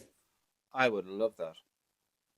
I don't think that it's a nice to have. I think it's a need to have. I think Yeah. that going forward, uh, like I look at it now, with the general election coming up, and you look at how everything is geared towards keeping the people in power, regardless of what anybody feels about them. How much media attention is given to existing candidates. Those people have had 5 years to develop a relationship with this whole constituency. They have much bigger budgets in terms of posters. They have an army of, party supporters that'll get out there and plaster those posters everywhere. They know which rules that they can break. I mean, I'm told that there are posters up already, even though the election date hasn't been announced, and there are strict rules in relation to postering. And so those of us who are, more inclined to obey these things are like, oh no, can't put up a poster. Like the main parties Well, are you're shut not big and all over our powerful country. enough, you know, Well, yeah, in that sense. I Like think if they, the the the the big political parties that are in there a long time, and are used to the whole, they know the system, they know how it all works, they know how to move around. It's not naturally that way. Like if it we is were naturally that in way. a company for 20 years, we'd obviously know where we can get away with things and where we can't We get know when away. Sheila at the reception desk will look the other way because it's like, 20 to 5 and it's Friday. And, you got her something really nice in the Secret Santa last Christmas. And, so you're an operator inside a system. And what really should happen with that is there should be two sets of rules. Existing TDs, existing people who have those relationships and systems and have that knowledge should be restricted. And actually, the Irish people should be given access to new people who want to run. And I don't say that from the point of view of myself. I say that from the point of view of these parties work so hard at manipulating the situation so that the electorate never get to know who might have done a better job of representing them. And that's deliberate. And the system allows them to do that because the system was created by the people who were in power to retain the power. And so it all becomes, it's a farce, really. Like we look at these elections, and I think one of the things I would say, aside from anything else, is actually, no, there's two things on this. The first is ask yourself whether you believe that any of these parties have any intention of fixing anything in a way that would build an Ireland in 5 years' time that you think you could tolerate. And because lots of people want things, but it doesn't mean they intend them. So like I might say, well, I'm on a diet because I want to lose weight. And if I stop at the shop on the way home and buy a 6-pack of donuts, I don't really intend to lose weight, do I? I just want to lose weight. I just want to magically make it Look at the happen. property crisis, Exactly. right? Yeah, So no yeah. steps being taken, but not only that, no real knowledge being acquired. So when I say, that I set out, myself and John, to be fair, to set out to empower people, I do mean that. And there's two strands to power. Knowledge is one, and people will say to you, knowledge is power. And I'm saying, not if you don't use it. Mm. You can sit there and you can gather up all those pieces of information, and that's happening on social media up and down this country and every other country. There are farmers, there are people who are particularly interested in one particular train wreck that's happening, and they're gathering up Mm-hmm. information and learning about this bit, connecting to this bit, and oh, look, this government have done this insane thing, and these people are doing this absolute nonsense, and oh, look at how all of that connects together. Yeah. But they're never able to use it. So then you look in the case of Ireland and you say, every person that stands in Dáil Éireann either believes in representing you or they don't. Mm-hmm. And the more, you talk about a change in government, and it's actually really disempowering for people because they think, oh, well, unless we get this huge big party that can change all of these many things, we're at nothing. It's not true. Every one person who is behind the wall, who is determined that every group will have their say and every group should be given a voice. And the majority of people in this country should be the decision makers on all contentious topics, actually. Because it's our One of them, country. because it's our country. But every one of those behind the wall is one less of those. It's not only one more of us, it's one less of those. Mm-hmm. And that's, and so I'm not tied necessarily um, to politics. What I'm tied to is gatherings of people who believe that the Irish people have a right, which they were guaranteed Mm-hmm. many years ago now, but they were guaranteed the That's right the to hand in their own destiny. that's the essence of democracy, It right? is the That we essence of and democracy. we spoke for Nadaline, I think 3.5 hours. I almost sent you a screenshot. My back was aching. I was sitting in my Cullen of all places. I'm not even from my Cullen, sitting in a car, chatting to you, and then we hung up, and I got out of the car and was like, we were chatting for 3.5 hours, and my back Crazy. was aching because I didn't move that whole time. There was a lot of I'm ground to so cover, sorry. Yeah, but huge amount. like this is why I wanted to talk to you properly here as well. Um, it's just getting back to having control over our own country and being allowed to discuss and thoughtfully disagree on things and to allow room for conversation. We missed the like the Late Late Show. There was only two channels 2 decades ago, say, Yes. and we all watched it and we all watched the debates, and now we're all in our little Instagram, TikTok, whatever YouTube. We're all down our own little algorithms. We're not talking with one another, so you're not even seeing people agree and disagree with each other. We're just seeing one point of view or the other. But no one's Well, really, actually you're only figuring seeing out one. the because all sides will be right in some things and wrong in others. But Yes, we learn from one another, and we yes, have to talk to one another. And yes.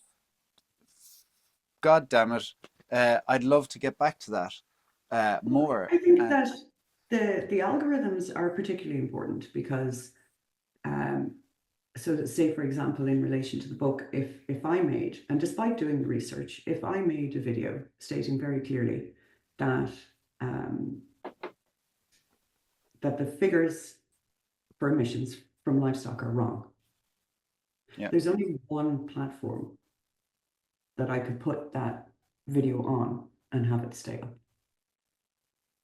Twitter, Twitter. Twitter. Now, don't get me wrong, Twitter has its own, we're anti these things. Mm, But, Facebook won't let that video stay up. And really? TikTok Okay. won't. As soon as somebody reports it for, climate change denial, gone. We're gonna have to clip this out because it's going up on just that part. Yes, you have to take out that bit. But that is a fact. So you're only hearing those parts of it.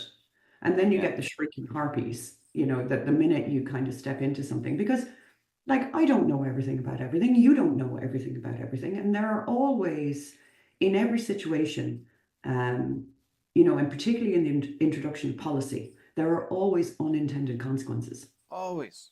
And we should be awake and alive to those things. So you introduce this thing thinking you're doing great things. And Yeah. actually, as it turns out, about half the people you were hoping to help are Yeah. pushed further under Uh, a by the prime thing you just did. example is first-time buyers allowance.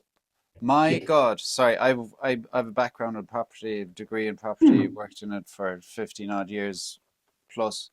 Um, and like every time the government has introduced a waiver of the first-time buyers um, costs or stamp duty or anything to do to manipulate the market, which initially sounds like a good idea, all it does is add money to the asking price of property, raising the property prices and putting the houses out there further away from the actual buyer that wants to get on the property ladder or whatever, get a home. And this is the unintended or intended consequence of such actions.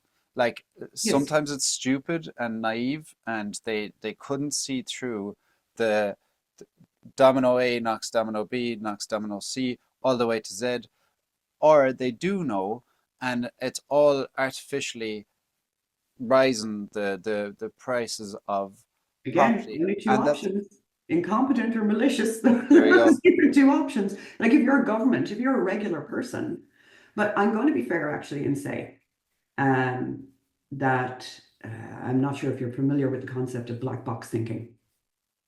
Like, No, I'm not so, familiar of the concept of critical thinking either. Go on. Yeah, sorry. so Black box from the point thinking. of view of black box thinking, I think it's a guy called Matthew Snyde wrote the book, and it's a really good book actually. And it's sort of endemic as practice in startups because very often in startups, you are doing things that sometimes haven't been done before, or you're doing things in a way that has never been like it's never been done in this way before because you Hmm. don't have the resources to do it the way it should be done. So you're now making it up as you go along. Um, and so you always have to start somewhere and iterate. Hmm. You couldn't possibly, if you sat down, now sometimes you can see a number of consequences down the road. And there are ones that are plain and clear as day and should be um, should be obvious. Yeah. So you can look at that and say, well, it is so obvious. If it wasn't obvious to you, then it should have been. Yeah. And, you know, I have You some big leeway dummy. to say, Yeah. I feel like you did see that coming and you intended this crappy thing for me. Okay. Hell But yeah. put that to one side and say, what should happen is then you need to be able to pivot. You need to be open to feedback. You need to be able to pivot. So, like, I might come up with a strategy for achieving X, and then you go and talk to the product development team and you say, well, that's great, but actually, that is going to cause this problem here. Hmm. And you take that away and you say, okay, well, that problem can't happen. So I need to think about this again. And then you go back and you talk to the sales team and you talk to the marketing team and you kind of go around the houses a little bit. And then you come up with something and you think, this is awesome. Okay, this is actually going to work. And then you go and talk to the senior management team and they say, yeah, not going to happen. The investors will never okay that. Yeah. And back to the drawing board you go. But even when, so you manage to get a consensus and you have a strategy that you feel, strongly will work, you have to let go of your ego. Because once you launch this thing, all that matters is the goal at the end. Hmm. So one of the rules in life is that you need to invest more energy in the goal than the problem. And I see an awful lot of energy being invested in the problem and not the goal. And this is huge. So if you're investing energy in the goal, then the goal is everything. Mm. And if somebody comes to you and says, this thing isn't going to work, you're not going to take this personally and say, well, this was my strategy and of course it's going to work and you're talking nonsense. You say, oh crap, really? Why? How is my goal going to be affected? Hmm.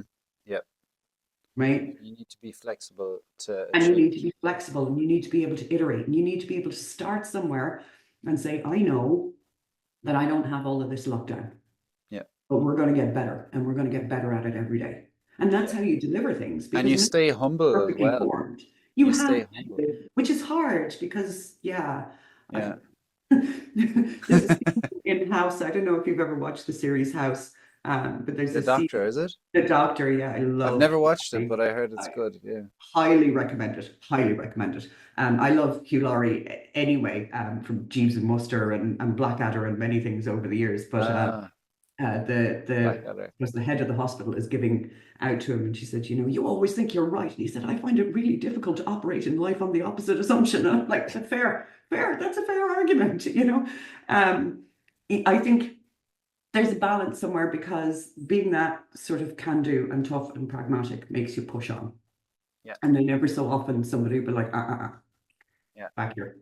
Do you know, and Yeah, you need you need that, you need that definitely. balance. So I often think that I'm really good at pushing things forward, but I need a team. I need, you know, you need consensus. You need to work with people. You need to have information coming from And everywhere. not be surrounded by yes men kind of I'm thing. not, well, yeah, I mean, surrounding me with yes men is probably the most dangerous thing I can Dangerous thing. imagine. Like, Dangerous I thing. would not welcome this in any way. I need people around me who are not afraid to push back. And I'm not Yeah. afraid to be told, well, hang on now. You were right in what you said, but you're missing a piece. And Yeah. here's the piece you're missing. And you say, okay, I didn't know that. I know it now. And on you go again. And like there's no shame in it. And I think the startup world, one of the very best things about it is it teaches you how to deliver. Hmm. Because if you are, you know, sitting over here coddling your pet project in the corner and getting really upset and offended when Yeah. anyone ever mentions that maybe this is not going to be the all-consuming, all-delivering, all-singing, all-dancing Joseph and the Technicolor coat that you hoped it was going to be, you gotta take that personally. Yeah. You know, and Yeah. when you Yeah. start in this world, you do. And And then you'll for be back a tomorrow snivel, with a and your better manager will say things like, version. shut up, come on, get Yeah. on, get, Absolutely. get. You know, and Absolutely. you just it's nice, but it makes it much more frustrating than looking at the government, who are allergic to doing any work themselves. We outsource everything. We outsource our thinking to NGOs. We outsource the actual delivery of anything to private investors who naturally prioritize. That doesn't make them bad people, but they prioritize their company and their profits and their own It's the interests. game. Yeah. As It's the well, game. they're going to do. There's nothing wrong with that. But the thing is that the government shouldn't have been dumping a housing strategy in the hands of, you know, vulture funds and private investors and multinational companies in the first place. Why do they not just build houses? You know the way we were talking about us voting them in, but also listen to the special interests whispering in their ear Hmm. constantly. That's the lobbying. Um, like, damn it, I lost my train of thought. There's what was too that? many I things. had You see, three. got I stuff. had three Yeah. tabs open because you speak. We're speaking about a lot of things. I'm like, okay, we'll try and. I wanted to tell you a story about my uncle dragging people out of the ditches and everything, and then we moved past that. All right. But with I move quickly yeah, and I know. everything is connected to I'll have to everything that's like in my just head all shout the into it. time. Yeah. Um, but oh yeah, sorry. Now it's back. It's back. Um, I read this article lately about I can't remember which party postponed attacks on derelict sites in cities Mm. around Ireland till after the election. Hmm. What does that? What does that show you? Who It shows you that they think we're benefits? stupid. God damn it. Like, if you are really serious about solving the housing crisis, and it's worse here than, do not let anyone tell you that other cities around the world have a bad housing crisis like us. We are so We We're individual on this one. special in this I room. I We worked are for special. I worked for an investment management platform in Germany, and I looked at with with other investors. We were looking or to invest money into properties around Europe, and the only one where there were queues around the corners constantly for lettings and for houses to buy was Ireland. And when you look at the cost proportion of average income to versus the cost of the houses, Ireland is way over it, and we had London rents in Dublin, but not the wages to match as well, and also a cost of living crisis on top of it. That was the cost of living crisis before the cost of living prices even hit Ireland. That's how Mm, expensive it is to live in Ireland. And Eddie Hobbs and the Rip Off Ireland thing is no joke. It's no no, it joke. is not. That has always been the case in the at least the last decade or 2 decades, and it's we need to pay attention to it. But Ireland is quite unique in its property crisis around the world, and I've seen these documentaries from America, from Australia, and from Germany talking about Ireland and its property crisis. So you're kind of going, if you want politics to solve something, and they are instrumental in solving things, and then you see just before an election uh, a bloody piece that an announcement saying that we're not going to we're going to postpone the legislation around derelict sites. There might be a good reason for it, but I don't see it other than you're benefiting people to sit on land and not pay money for it to get it shifting. And if, hey, I'm all for a good use of land and a healthy property market. This is not an attack on landlords. It's not a siding blindly with the tenants or the underdogs. We need a healthy function market for everyone, and we need to think long term about that because it bites us all in the ass if we don't. It does, but I Right? will throw a couple of things there. One block that I have there is that we have a right to own property. Mm, And we need to think a little absolutely. bit hard about the Again, methodologies that we find acceptable from this government in terms of coercing people out of their property. That's a huge yeah. issue. And I find it interesting, and you don't get a lot of sympathy from when you talk about this publicly, because again, there's a huge generation of people who will probably never own a property. And so their sympathy for people who own property and the rights that they want to protect is limited. And I totally get it. But that culture is in Germany as well, right? But Hmm.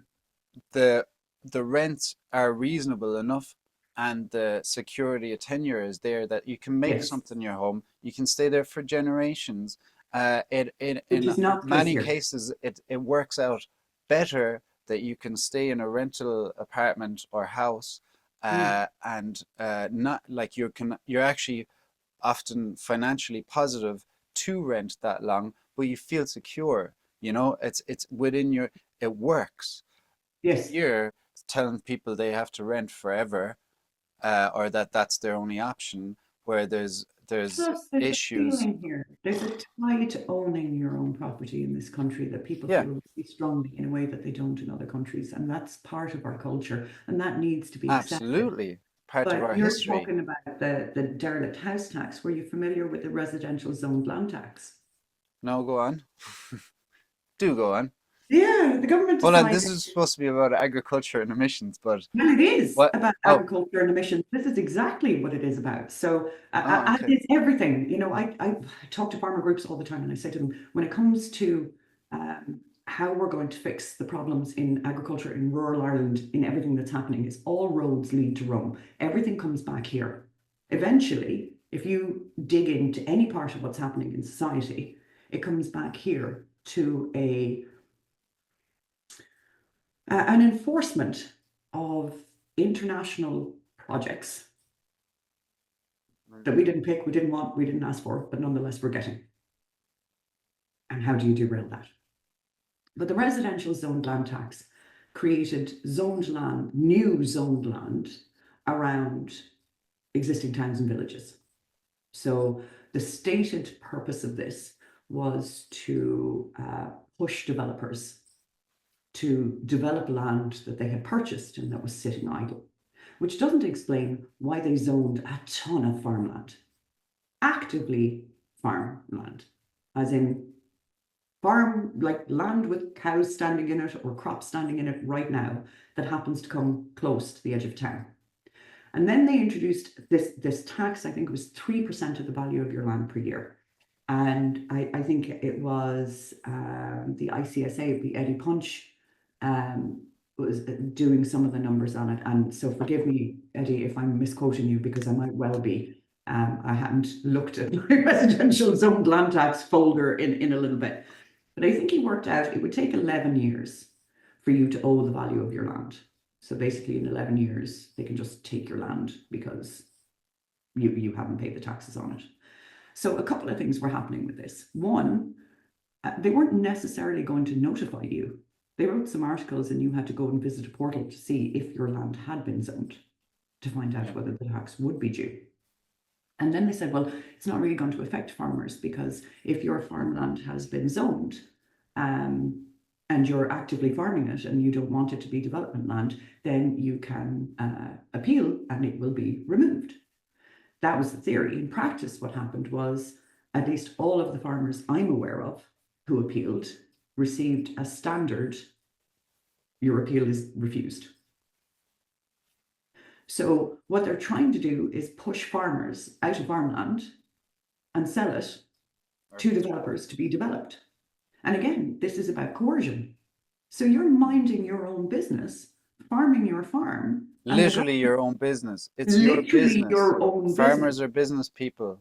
That's They their are, business. and your own property. And they say, well, actually, it'd be really convenient for us if you, sold that land to a developer and he built some houses there. That would really help us out. So if you don't do that, we're going to tax you. We've picked out the bits of your land we'd like to use in that way.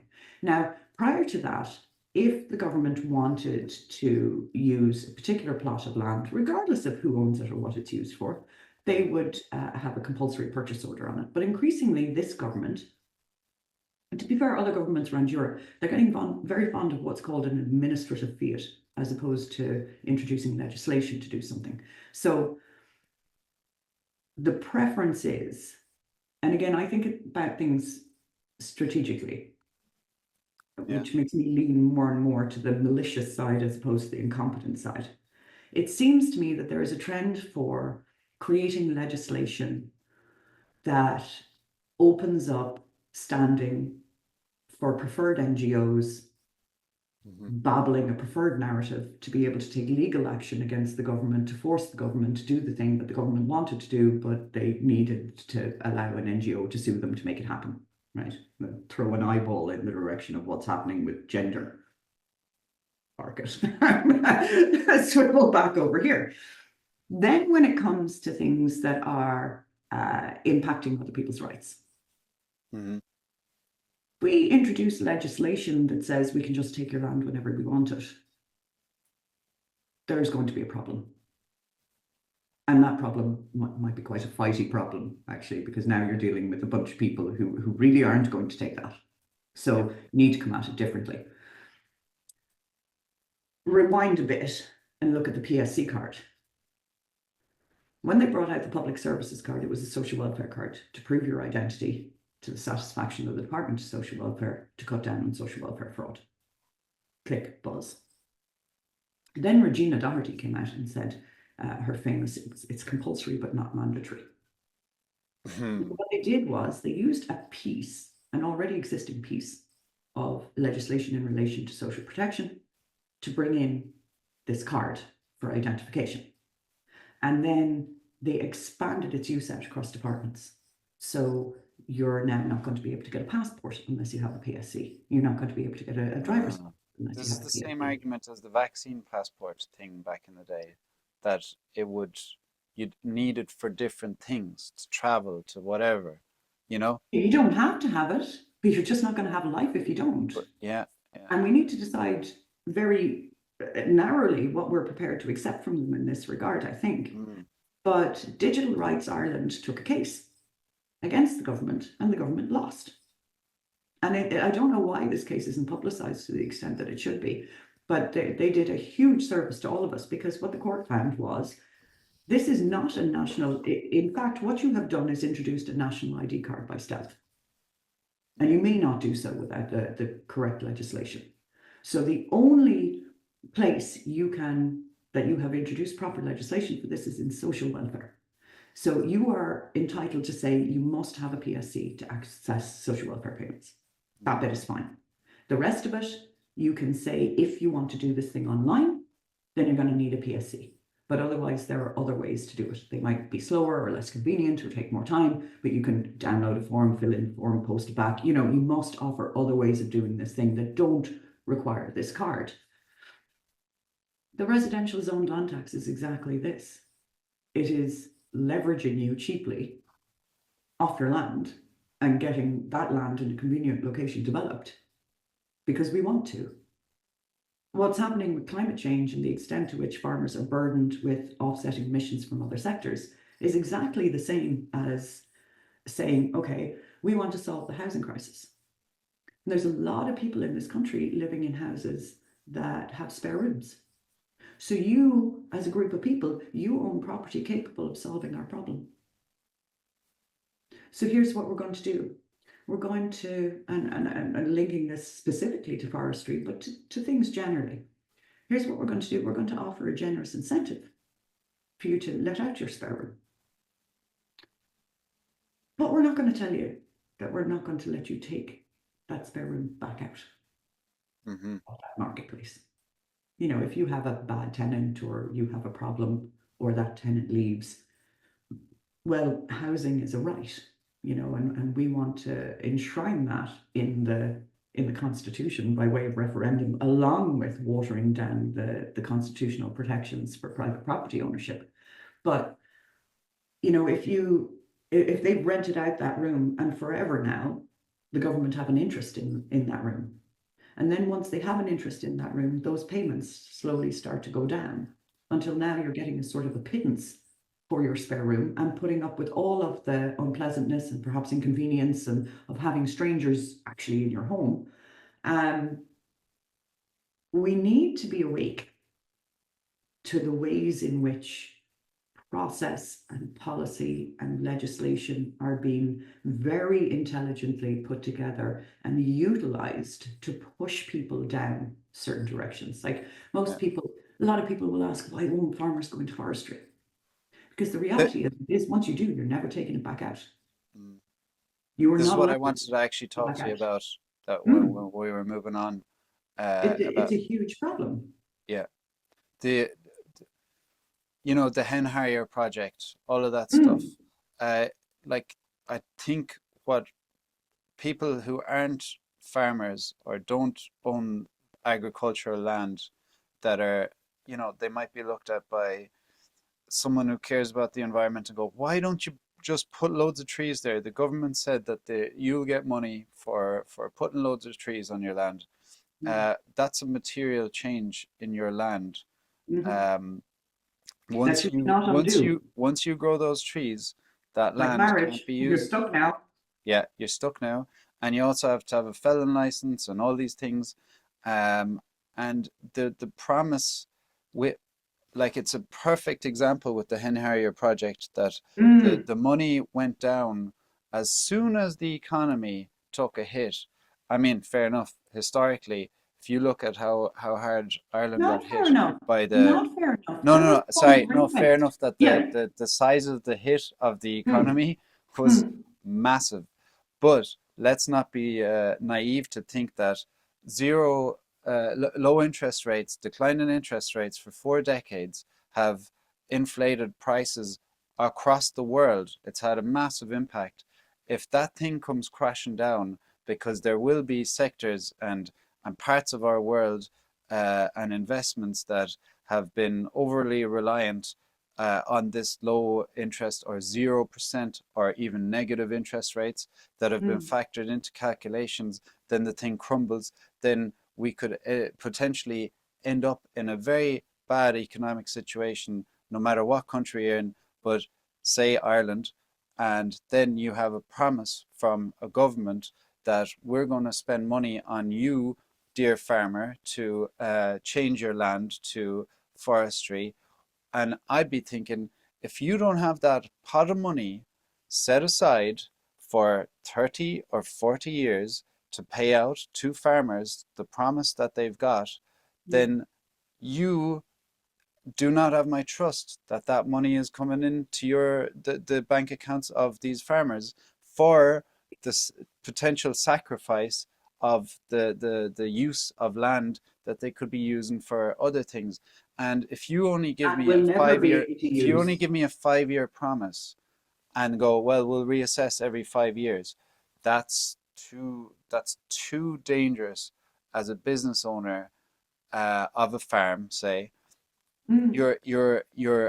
You're not that you shouldn't do it, but there is a risk there that you have to think about, and the average person needs to know that farmers really they're looking at these global conversations that impact them so directly and impact their livelihoods. Like Yeah. they really need to think long term, and even 5 years is the maximum they can think of when it comes to the grants, the cap stuff. Well, the Uh, premiums for and on forestry top of last that, a bit longer, in fairness. huh? The Have they? premiums for forestry last a bit longer. Do But they? again, Great. yeah, but you might get premiums for, say, 25 years on a 30-year crop. But at the same Okay. time, then the Irish government have signed up to and are legally bound by the EU targets to create 310 million tonnes of removals. Right. And the EU have been quite clear that if they're not hitting that target for removals, they will refuse to issue a license to harvest your trees. So now Okay. you could be stuck with those trees standing there. So you got your 25 years premiums, right? And now you're 30 years in and it's ready to harvest Oh, so when there is you use that. 25 years. Sorry, There is, but there. well, there's 20 to 25 years. It depends on different schemes have had different buy-ins. But my point is this: Okay. forestry is a long-term project. So you're saying, okay, I'm going to grow a commercial crop because we need that timber for construction. So, once it's in a good place and well managed and their environmental concerns are taken care of, then you're looking at it and saying, okay, I'm going to 30-year crop of commercial timber. That's what I'm going for here. So you plant it. The first thing you have to consider is the fact that we have no bio and phytosecurity in this country. It is ridiculous. People might say, oh, well, we have open borders because we have no effective stop on immigration. That's just for people. You should see the train wreck we have for plants.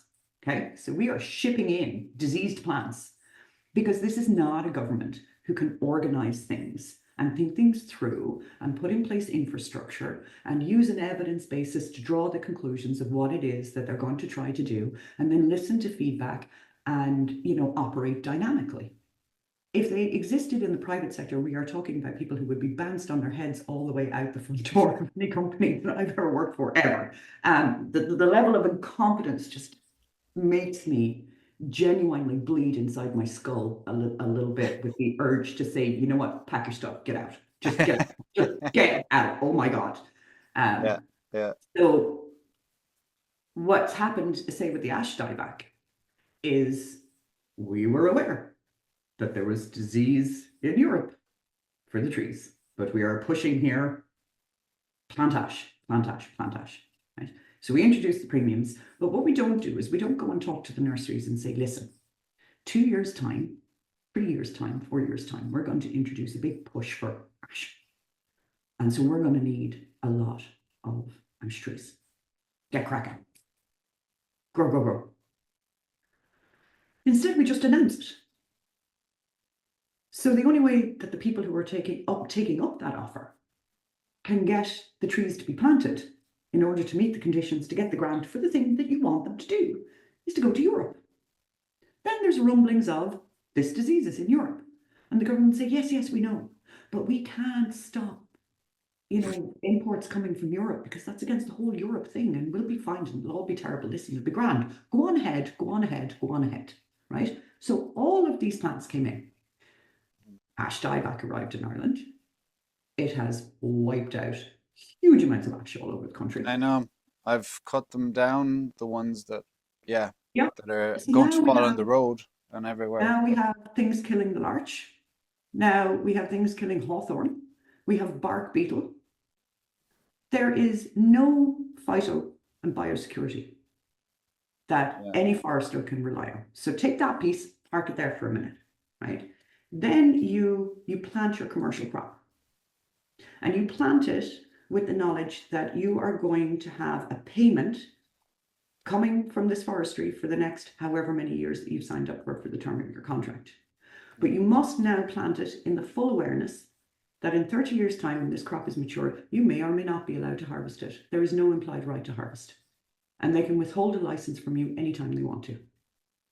Wow. You can apply for a thinning license and be told no, because there's some guy who spends his life professionally. I have no idea what he does for a living, but he spends a huge amount of time filing objections to the issuing of licenses for thinning and felling forestry in this country. So everybody in the country has a right to an opinion whether or not you should be allowed to cut down these trees.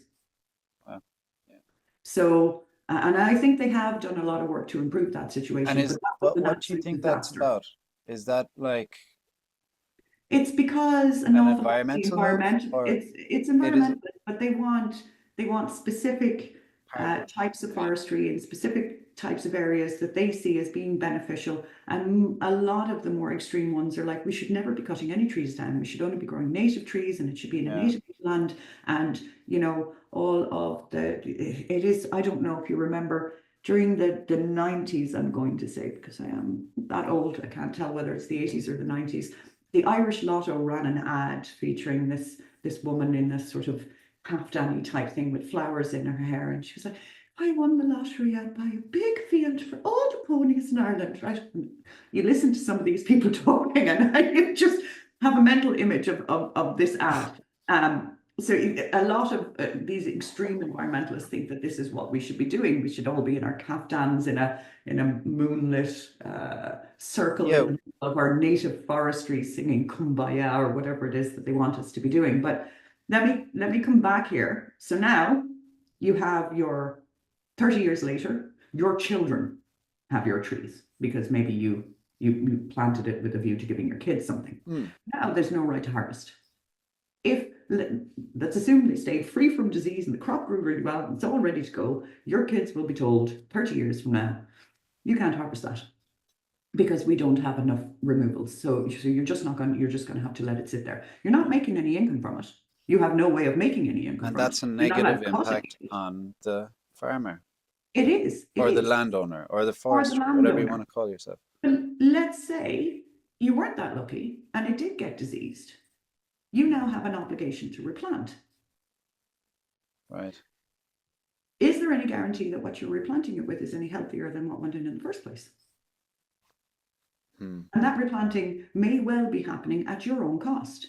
And not only that, in 2021, they changed the state aid rules to specifically exclude foresters from being able to make a claim against the government for lost income due to the importation of disease. See, this is why we need brains like yours and passionate people like you to be picking this apart from a business side and a whatever long-term strategic and pragmatic side. My God, Who like would this is the choose life? big picture thinking and connecting the dots here. It is, I'm so angry all of the time. I'm just like, because I know. you're just seeing people being exploited and being put in completely untenable and unworkable situations, Yeah. and then being kicked because they won't make it work somehow. And then you have government people stepping out. You have Micheál Martin stepping out to say, oh, you know, the Irish herd has been growing exponentially. Like, read a figure, dude. We have the same number of cattle today that we had in 1973. But you Really? wouldn't know that. Yeah, really. We actually might, after the last 2 years, there's been a bit of shrinkage the last 2 years. We might have less cattle today in this country than we had in 1973. Wow. How many cars have got, like, well, how much has the volume of cars gone up? How much has the Well, volume in of people gone Galway, up? we have the same amount of roads roughly, and we have a lot To more be fair, cars. yes, We have everything's just gotten worse in the traffic side of things. it really So has. yeah, I But definitely feel a lot more cars on the road there. there is, but there's the same amount of cattle in the country. There's less farmers, for Yeah. sure. The farms have gotten a little bit bigger.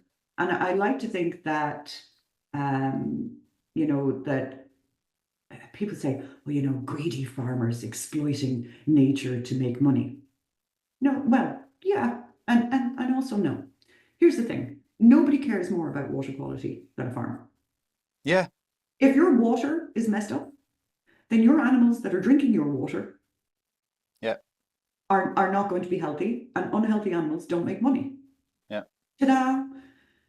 You know, one of the things that myself and my partner, we went to the Groundswell Festival in the UK. It's a regenerative agriculture festival. So Oh, both of this us, is the thing I saw you on that yeah, debate. yeah, Well and it's worth looking up. phenomenal. I'll try and link it in It's however I did it.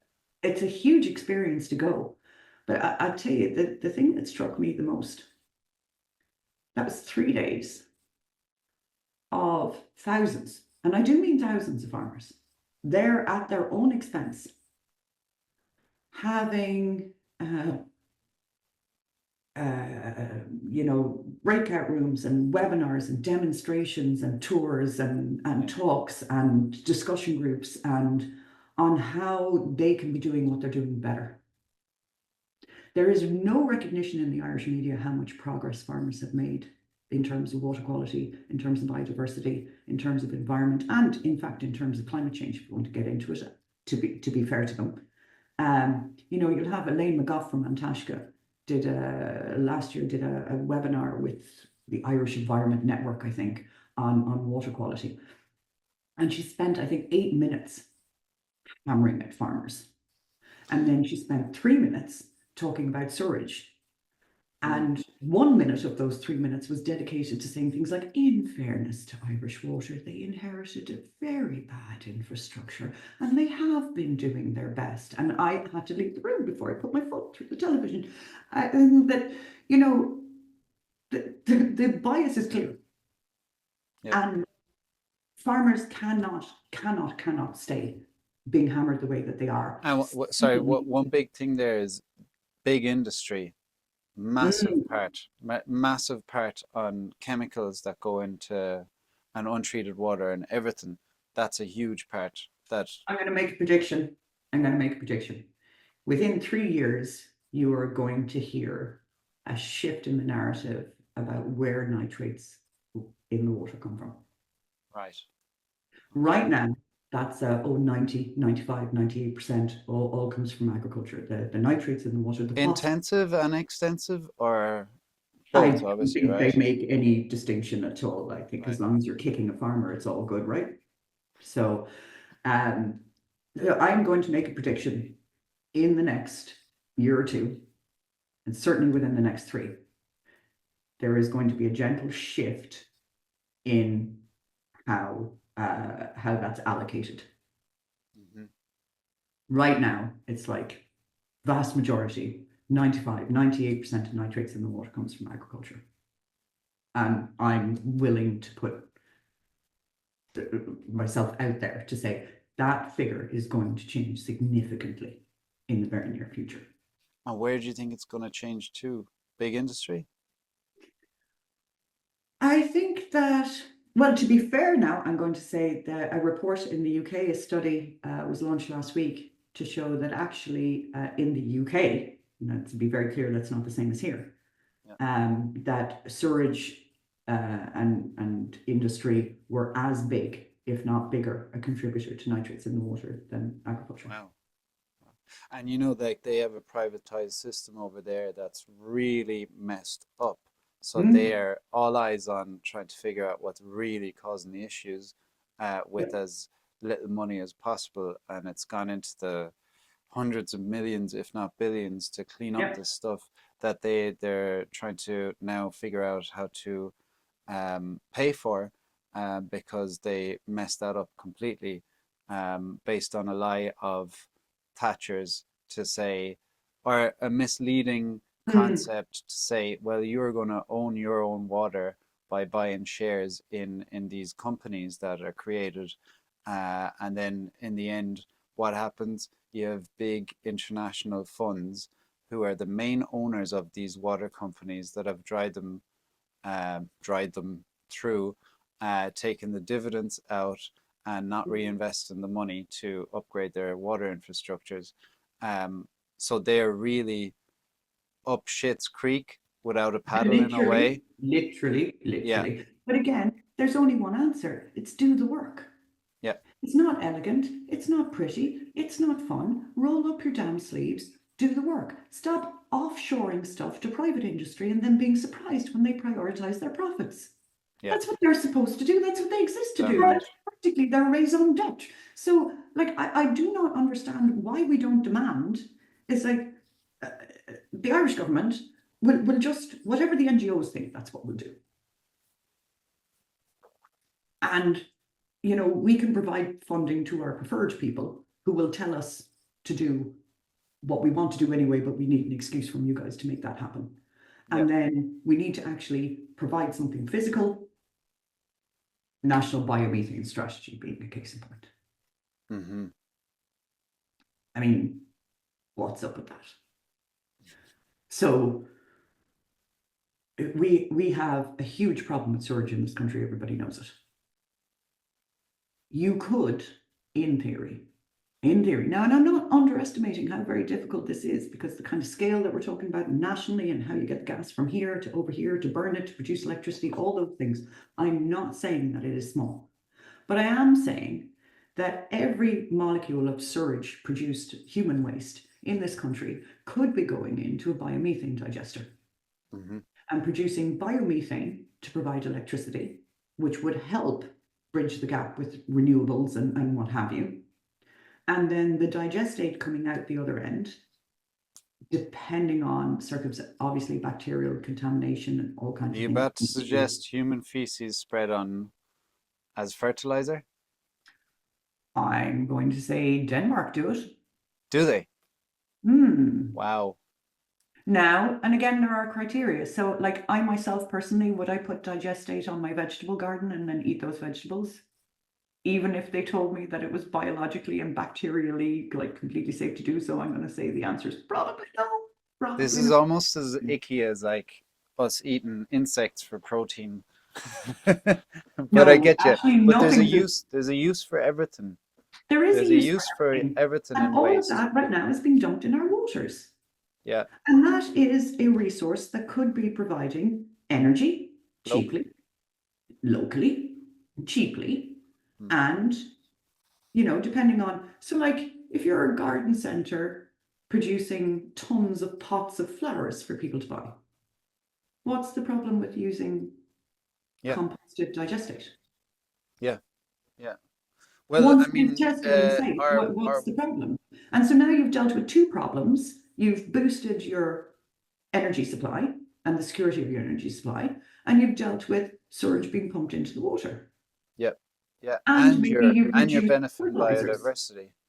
You're benefiting biodiversity, and maybe you're reducing your artificial fertilizer use, because those people producing potted plants and things, they will be using artificial fertilizer, the emissions for which will be counted in agriculture, by the way, as will golf courses and racetracks and sporting clubs and county councils and everybody who uses commercial volumes of fertilizer. The emissions that come from those are counted in agriculture. So when you hear about 23%, agriculture is 23% of Ireland's emissions, just bear in mind that non-agricultural emissions are included. Wow, I did not know that. I Yeah. did not know. I know, like, I looked at a few parts of your book that I wanted to cover actually with you. I don't know how much time we have. I'm going to have a hard stop very soon. Yeah. But what I wanted to talk about, but we can maybe get into this another time. Yeah. Because there's so much to unpack that would probably be good to actually talk about. Background. Yeah. Yeah, we'll do it another time. But yeah, the double counting, that was one of the things that Yes. you know, that was Yes. a big issue. And I guess, yeah, I guess we're like, I mean, the numbers are constantly changing. We were led to believe for a long enough time that 51% of emissions globally come from agriculture.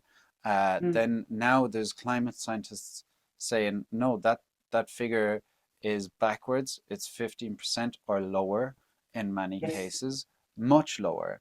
And these are like pragmatic, well-balanced climate scientists who want to tackle the What actual PCP? Like these are issues. credible people. We're not talking some work Yeah, job in the back, with his own little lab that in yeah, his mother's basement kind of stuff. We're talking yeah. about Huge agreement. really, really highly Yeah, regarded, immensely valued, incredible individuals, yeah. and they are being ignored.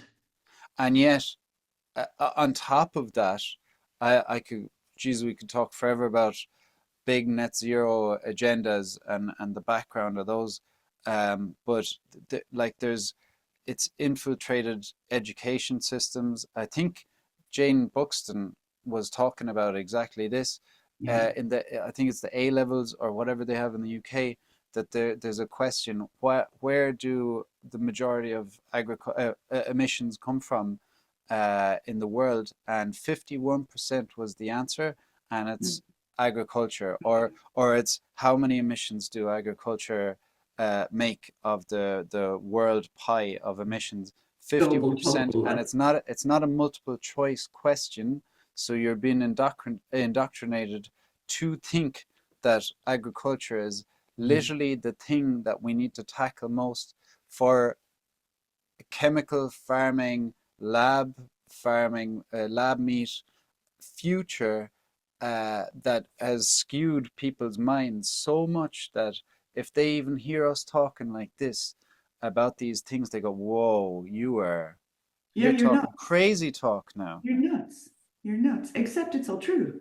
It's And yeah, and and let's there's go big on. scientists saying that it's true. You Well, know? let's go one further because that's an injustice, right? So the hen harrier thing is an injustice that has happened. The forestry stuff and ash dieback and all those other things, these are injustices that have happened. And there's a lot of them. There Mm, are hundreds of reasons why no farmer in this country should trust anything that comes from the government, in my opinion. Obviously, they're and free to do whatever they like. But wait, so the climate one is one that is happening, but the full injustice of that has yet to come to fruition. The next one we have waiting is nitrates. And right, nitrates are hugely problematic because we have a Minister for Agriculture that wasn't even bothered to go to the EU to discuss this with his counterpart. He got in a Zoom meeting. I quite like it if you did your job. As a farmer, and you as Minister for Agriculture, I think it would be great if you actually did your job. And I think we're really, really missing in this country is the ability to fire people who don't do their job on a public level, right? So, because I like the "you're fired" button is missing off my desk in a yeah, yeah, yeah. big way. And so, why'd you get involved You'd at all? have that thing Because I worn out. can't take it anymore. That's why. But the nitrates thing, boil it down really quick. It's going to cost dairy farmers an estimated 60 million a year. And it's going to impact Ireland's economy by an estimated billion a year. Now, and again, we're back to proportionate means of achieving a legitimate aim, right? Mm, What does the research show about the impact of stocking density on nitrates levels? Research from Teagasc says very clearly that it is unlikely that changing the derogation levels and reducing those stocking densities will make any impact on water quality at all. mm-hmm. When are we going to have evidence-based policymaking? It infuriates me that a bunch of people with clear anti-farming bias who just don't like these group of people and would prefer they didn't exist can jump up and down and make claims on the basis of nothing. They can band together. I listened to Pauline O'Reilly talk about how the Greens managed to get such a stranglehold in Europe. And honestly, it would make the hair stand on the back of your neck. She was saying this proudly. We're such a small group and look at the disproportionate impact we've managed to have. And I'm like, yeah, look at the disproportionate impact you've managed to have. But they go to Europe, they jump up and down, they jump up and down, they jump up and down. Governments give them money and international bodies give them money, and they have professionals to assist them, and they have, pro bono legal services, and they have government funding, and they have PR machines, and they have universities wading in behind them. And they manage to get something that's then coming from Europe that is a proportionate means of achieving a legitimate aim. And it is then implemented with no necessity to prove whether or not it's true, whether or not that means that you're introducing will have any impact whatsoever on your legitimate aim, or whether or not it's proportionate. And I'm going to say to you, if I was going to put somebody on trial, to take away, to fine them for something, to take away their license to operate like a taxi or other business that they make their livelihood from, or that I wanted to take their property as in punishment for a crime that they had committed, the burden of proof is beyond reasonable doubt. Mm. That's the burden of proof from a criminal point of view to impact someone's fundamental rights and freedoms. There is zero burden of proof in relation to this. And there really needs to be. I think that if you're going to take away the derogation and you're going to cost those farmers 60 million a year and you're going to cost the economy $1 billion a year, you better have something more than it's not good enough. It's not good enough. Yeah. I see. This is why, from the outside, if you're looking in on agriculture and you've seen all these farmers protest, and you're seeing, this is a very important point to make. You're seeing people, tractors outside The Hague, tractors in Berlin, tractors everywhere, blocking whatever traffic, but kicking up a storm. You're looking at it, and I've seen the headlines, and it's like they're all anti-environment, they're all against any change, they won't accept. Bullshit. There are people that they do care, but they don't want crazy climate policy or poorly thought out stuff that's going to impact their livelihoods. Yes. This should be especially for small farmers. My aunt said it, this whole carrot and stick concept of how much carrot, how much stick. You're looking at a fragile bunch of people right now who are like, there's policy impacting them negatively, where there's no feeling that they're actually getting paid the other side. It's not like they're looking at, oh, there's environmental issues and climate change. Hey, well, we're going to be okay with these policy changes because we have reassurance that all our states, no matter where it is, are going to take care of us, and we won't be financially threatened, and we will come out of this all for the better. That's not the trust that farmers have in any of this. And it's No, not that they hate the environment. no. Most of my friends that are farmers love the land they're on. Yes. They've been there for generations. And it's their Um, family home. yeah, You it's have to their bear in home mind, home. Yeah, it's like a part of their soul. Like yeah. for my So partner, his home here is literally, it's something that is so much a part of him that you can't divide him from this. And exactly. it's hugely important. And you are correct, because you never realize how that's presented Yeah. is shocking. And like, are there no investigative journalists in mainstream media who are willing to stick their neck out? And of course, the answer is no, there isn't, because they'll be fired.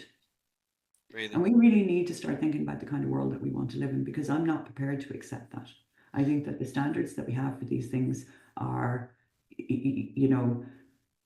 say trust with government. Farmers have zero trust in government because they've spent effectively the last 30 years at least dealing with Pinocchio. And then, being sort of slapped down every time they say, hey, is that guy's nose growing? Yeah. And it has to stop. It has to And stop. It cannot go on the way it is. It just can't. It has to stop. yeah, And something's got to so, give. well, it has. And I'm fond of saying that, some farmers will say to me sometimes, well, what can you or what can we do about it? And I think, I say to them, well, primarily one man built the IPCC. and the United Nations Framework Convention on Climate Change, and got 165 countries there to become signatories. One man built all this, and I think one really pissed off woman can kick it down.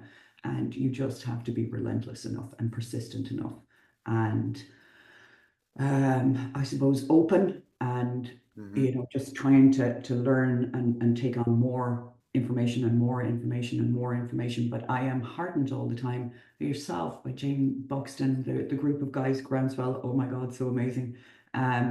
People like Frederick Leroy, Miles Allen. We have some great research coming out of Chagas. I'd love to see more of that funded, but that, of course, is the first step.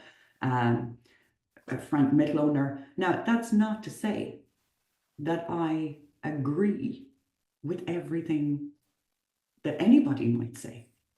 It just means that these are adult people trying to have rational conversations that are informed at the start and become more informed as they go on, and that different perspectives put on the table. People have said to me, oh, if you're elected, will you talk to the far right groups? And I'm like, oh, who's the far right? Yeah. And anyway, even if someone is a far right person, are they not your constituent? Yeah. You're not obliged to hear them. And I'm not saying that you necessarily take on or do a project or whatever, but I am saying that if you're going to represent people in this country, you need to represent them all.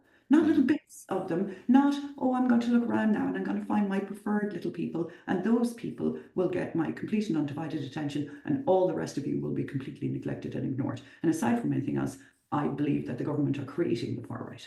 And I know that we've talked about this before.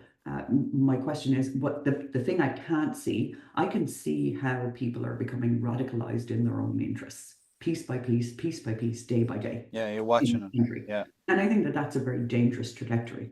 And the government are absolutely 100% the driving force for that. Yeah. My question is it intentional or not? I don't know. It's just like stepping outside of the well-to-do narrative that we have, like, oh, that's seen blanketly as whatever, against the environment, against other races, against migration. And it's like, no, we have to have sensible, there's a smart middle ground to almost everything. Yes. Once we go into extremes, once we shut other people's opinions down and don't have I respect everyone's opinion, or their right to have an opinion, to listen to them. If you knew the lads I knew, I love them to bits. I get on well with them on 80-90% of things, and even the 10% I'll laugh at, and I'll go, well, that's your opinion on it, like, but I'm not going to shut them out for. But also, you have to recognize that sometimes you're not really hearing their opinion. What you're hearing is their emotion. Yeah. And that's a different thing. So, like, those of us kind of like, trained in communication and, have somewhat, even at that, we sometimes make a complete mess of expressing ourselves, and we're not saying what it was that we intended to say, or we didn't understand how this thing was going to be heard by the other party and something. And you're like, wait, no, I did not mean that at all. What I actually meant was this thing. And they're like, all right, okay, well, we'll just stay on the execution then, right? And so that happens on an everyday kind of basis. But then you talk about people who, they're expressing an opinion about something, and you say that that's their opinion, and that makes them bigoted, that makes them racist, that makes them whatever. Yeah. No, that's not true. What you're hearing is their emotion, because very often they don't have the framework to express to you where like, sometimes a friend will ring you up and she will say, oh my God, I hate my husband. Right? Now, if you were to take that in how we take everything in the public arena, she really hates her husband and she should leave him, that poor man, so that he can find somebody who actually loves him. And, this is big, hateful thing that she's just done. I know, as her friend, not only does she not hate him, she absolutely adores him. And frankly, I've seen his dishwasher loading habit. Sure, he's worthy of such adoration, but, you do you, right? What she's expressing is her emotion. not Hmm. her opinion. This is Yeah. somebody that she loves, absolutely, who has driven her to point breaking on whatever topic, and vice versa happens too, right? Yeah. So when somebody says, I don't want these people in our country, maybe they do mean, I don't want these people in the country. Maybe. Maybe what they mean is, my grandchild has scoliosis and can't get surgery. And I haven't, it takes a 3-week visit now to get into a GP, and something else and something else. And by the way, I got intimidated by 2 of these people as I was coming out of Aldi a week ago. And actually, my level of distress with how things are and how they're going has reached a fever pitch. And now I'm saying this thing, which is accurate for how I feel, but it's not necessarily accurate for a decision that I would make if I had an opportunity to express the reasons why there are things in this that are problems for me. And if somebody were to pick out, the important parts of those and work towards solutions for the things that are problematic for me, then I wouldn't choose to express myself in this way. And I think that we impose ridiculously high standards, and we have academics, who are trained in like double, quadruple Salco speak, who then come and look down on people who maybe don't have that level of education or that level of self-awareness or that level of self-control or even really understanding of where they are. And then they're just hateful to them because, oh, well, if you'd express something, in a dots connected, here's my bits of evidence, here's whatever kind of way. This is a person working all the hours that God sends, who has 3 small kids, who has whatever. They don't have time, and it's not their They don't. job. It was your job as a government leader to make sure that they weren't in that position, but you put them in that position. And then anytime they raise their head over the parapet to express distress, you shout bigot at them. Yeah. And so they come Which back also down. fuels massive fire It as well. fuels massive anger, Yeah. massive anger. If you're kicking home from school and said, I hate that jerk next door, would you say, oh, that's the terrible bigoted thing to say, be quiet? Or would you say, why? What did he do? What's happened? What's the context for this thing that you're expressing?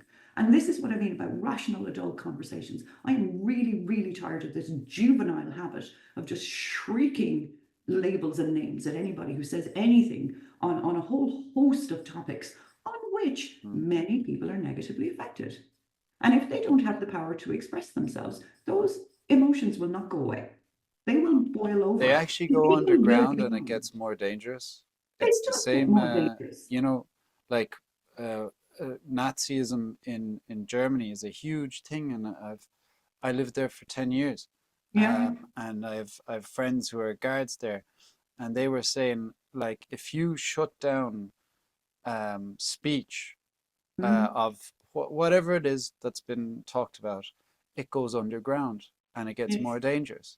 So you Yes. need to actually have to be able to talk to people and thoughtfully disagree and all this stuff and respectfully listen to where the emotions are coming Look from. for where the emotions are coming from to Yeah. understand the drivers for that. And that's really important because if somebody says, listen, my little grandchild is there on a waiting list for surgery for the last 5 years, and I read every day about how much we're spending on Ukrainian pets, and it makes me just so angry. Mm. That is totally understandable. Yeah. Is an appropriate way to express it? No. But is the standard that unless you can express things in a way that we consider to be absolutely appropriate and absolutely standard, then you have license to speak? No, it isn't. You have a license to speak full stop. Yeah. The people who are supposed to be in charge of this country have a choice about how they listen. And they need to do a better job of that. Because you couldn't run a company, you couldn't run a coffee shop with the attitude that they have to people who have a problem. Yeah. I mean, if you It's were not trying to defusing the situation either. It's making no, it it's not. worse. It's The making it flames are worse, and getting that's what I'm saying. I yeah. can't I can't work out to my own satisfaction or from my own thoughts whether I think it's intentional or not. But they are absolutely doing it. Like there's no denying that this is happening, and you can absolutely, if you're working with teams of people, there's going to be conflict between them. And Yeah. if you pick out one and say, right, you're not allowed to be criticized, and anyone who has any criticisms is going to shut the hell up or will threaten them with being sacked, wait till you see how productive your company will be in 3 years' time. Yeah, they'll get ripped apart. Well, nothing will get done because the underground rebellion movement will be in the break room working Well, out. this is They're the other working thing. against the company interests all the time. This is why consensus is important. Bringing people along with you is Yeah, important. always Valuing think that. people. I always think that if we don't bring the people along with all the big issues we're facing today, like, people have a narrow focus on environment or whatever, but we have to deal with it all. And Yeah. if you're not managing to bring the majority of people along with smart solutions, like just smart policy, good and good conversation that takes it's all democracy, how democracy should work. It is. Where if we don't listen to people, then that thing starts bubbling up there, and then it'll 5 years down the line smash that side, and then that side bubble smash. They It's do, but even in your own community, if you met with a particular group of farmers or did a talk with them or went to see them or had a discussion with them, there are some other people within the farming community who go, oh, here we're racist now, father. Do you know, and like, I hold my own opinions. You don't have to know me for much more than 5 minutes to know that I'm not easily influenced Hmm. by, well, anything really. I came out of the womb just arguing about stuff. That's how I function. And, people used to say, That's oh, why I want you in my corner, not against me. you should be a lawyer. And it took me a long time to realize that that wasn't a compliment. Come on, it's kind of a compliment. I know a few lawyers. It just means that you're scary. It doesn't mean that we like you. So, but I think Come on, I like you. Yeah, well, I mean, we would rub along pretty well because thoughtful disagreement is possible. But I just, yeah, I'm not easily swayed. I'm not easily influenced. And even for myself, I got shouted down on one occasion because I was going to speak with a particular group. And some other people were like, oh, well, they're, far right and they're racist and they're what have you. And you'll only be damaging your own reputation if you go. And I said, yeah, but I'll be damaging my own integrity if I don't. yeah, Because myself and John said at the start, every farmer in this country and beyond is going to be impacted equally by what's coming down the road for us. yeah. And the only thing in this moment that I have the power to do is to share information. Mhm. So I don't care where you are. And maybe it's coming from a legal background that you look at things differently, because if you're a lawyer, if you're a criminal defense lawyer, you don't pick your clients based on their likability or their values or their principles. If somebody's murdered somebody, they're still entitled to legal representation, and it is your job to do it as well and as thoroughly and correctly to vigorously defend your client's interests. That's your job, and you should Yeah. do it. If I have information to share with farmers that might help them find a way to steer a course that might help them survive, then I have an obligation to share that. Yeah. And I don't really care who you are. That's your integrity. Yeah. Well, either you believe that you don't, and we've talked about Terry Pratchett before, but he said those that can do have to do for those who can't, and someone has to speak for those who have no voices. And Yeah. it's not. If you can do, you should. And you shouldn't stand there and say, well, I thought that you should be denied information about, things that are going to massively affect you and your fundamental rights in the future because I don't like the clothes you wear. Or I don't like the religion you are. Or I don't like whatever. Yeah. I'm not down with it. I'm just not, I'm always amazed by how bigoted the very people shouting bigot often are. Because, there's acceptable reasons to discriminate against people and there's non-acceptable reasons to discriminate against people. And I have to say, I don't really believe that. I think that you should try to be as open as you can possibly be. And on that note, I really am going to have to go. Same. I just felt that too. Absolutely lovely talking to you, really. And you Um, also, and you and you're a also. breath of fresh air in this madness with when it comes to climate policy and how I feel it's going down a wrong path in so many ways, and we're just not looking at it in the right way and shifting it to go the right way that benefits everyone. Mm, It can be done that way, it and can. And farmers are working hard to drive it that way, in fairness to them. yeah, Uh, they are, and they're already busy as hell. mm, They've a load of stuff on their plate. So any little bit of extra effort is the exact same as asking any of us to do extra in our work.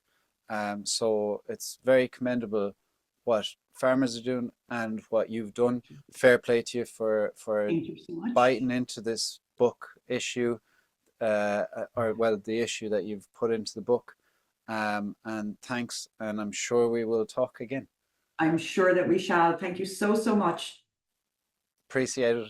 Thanks very Take much, care. Nadaline. Take care. Bye bye.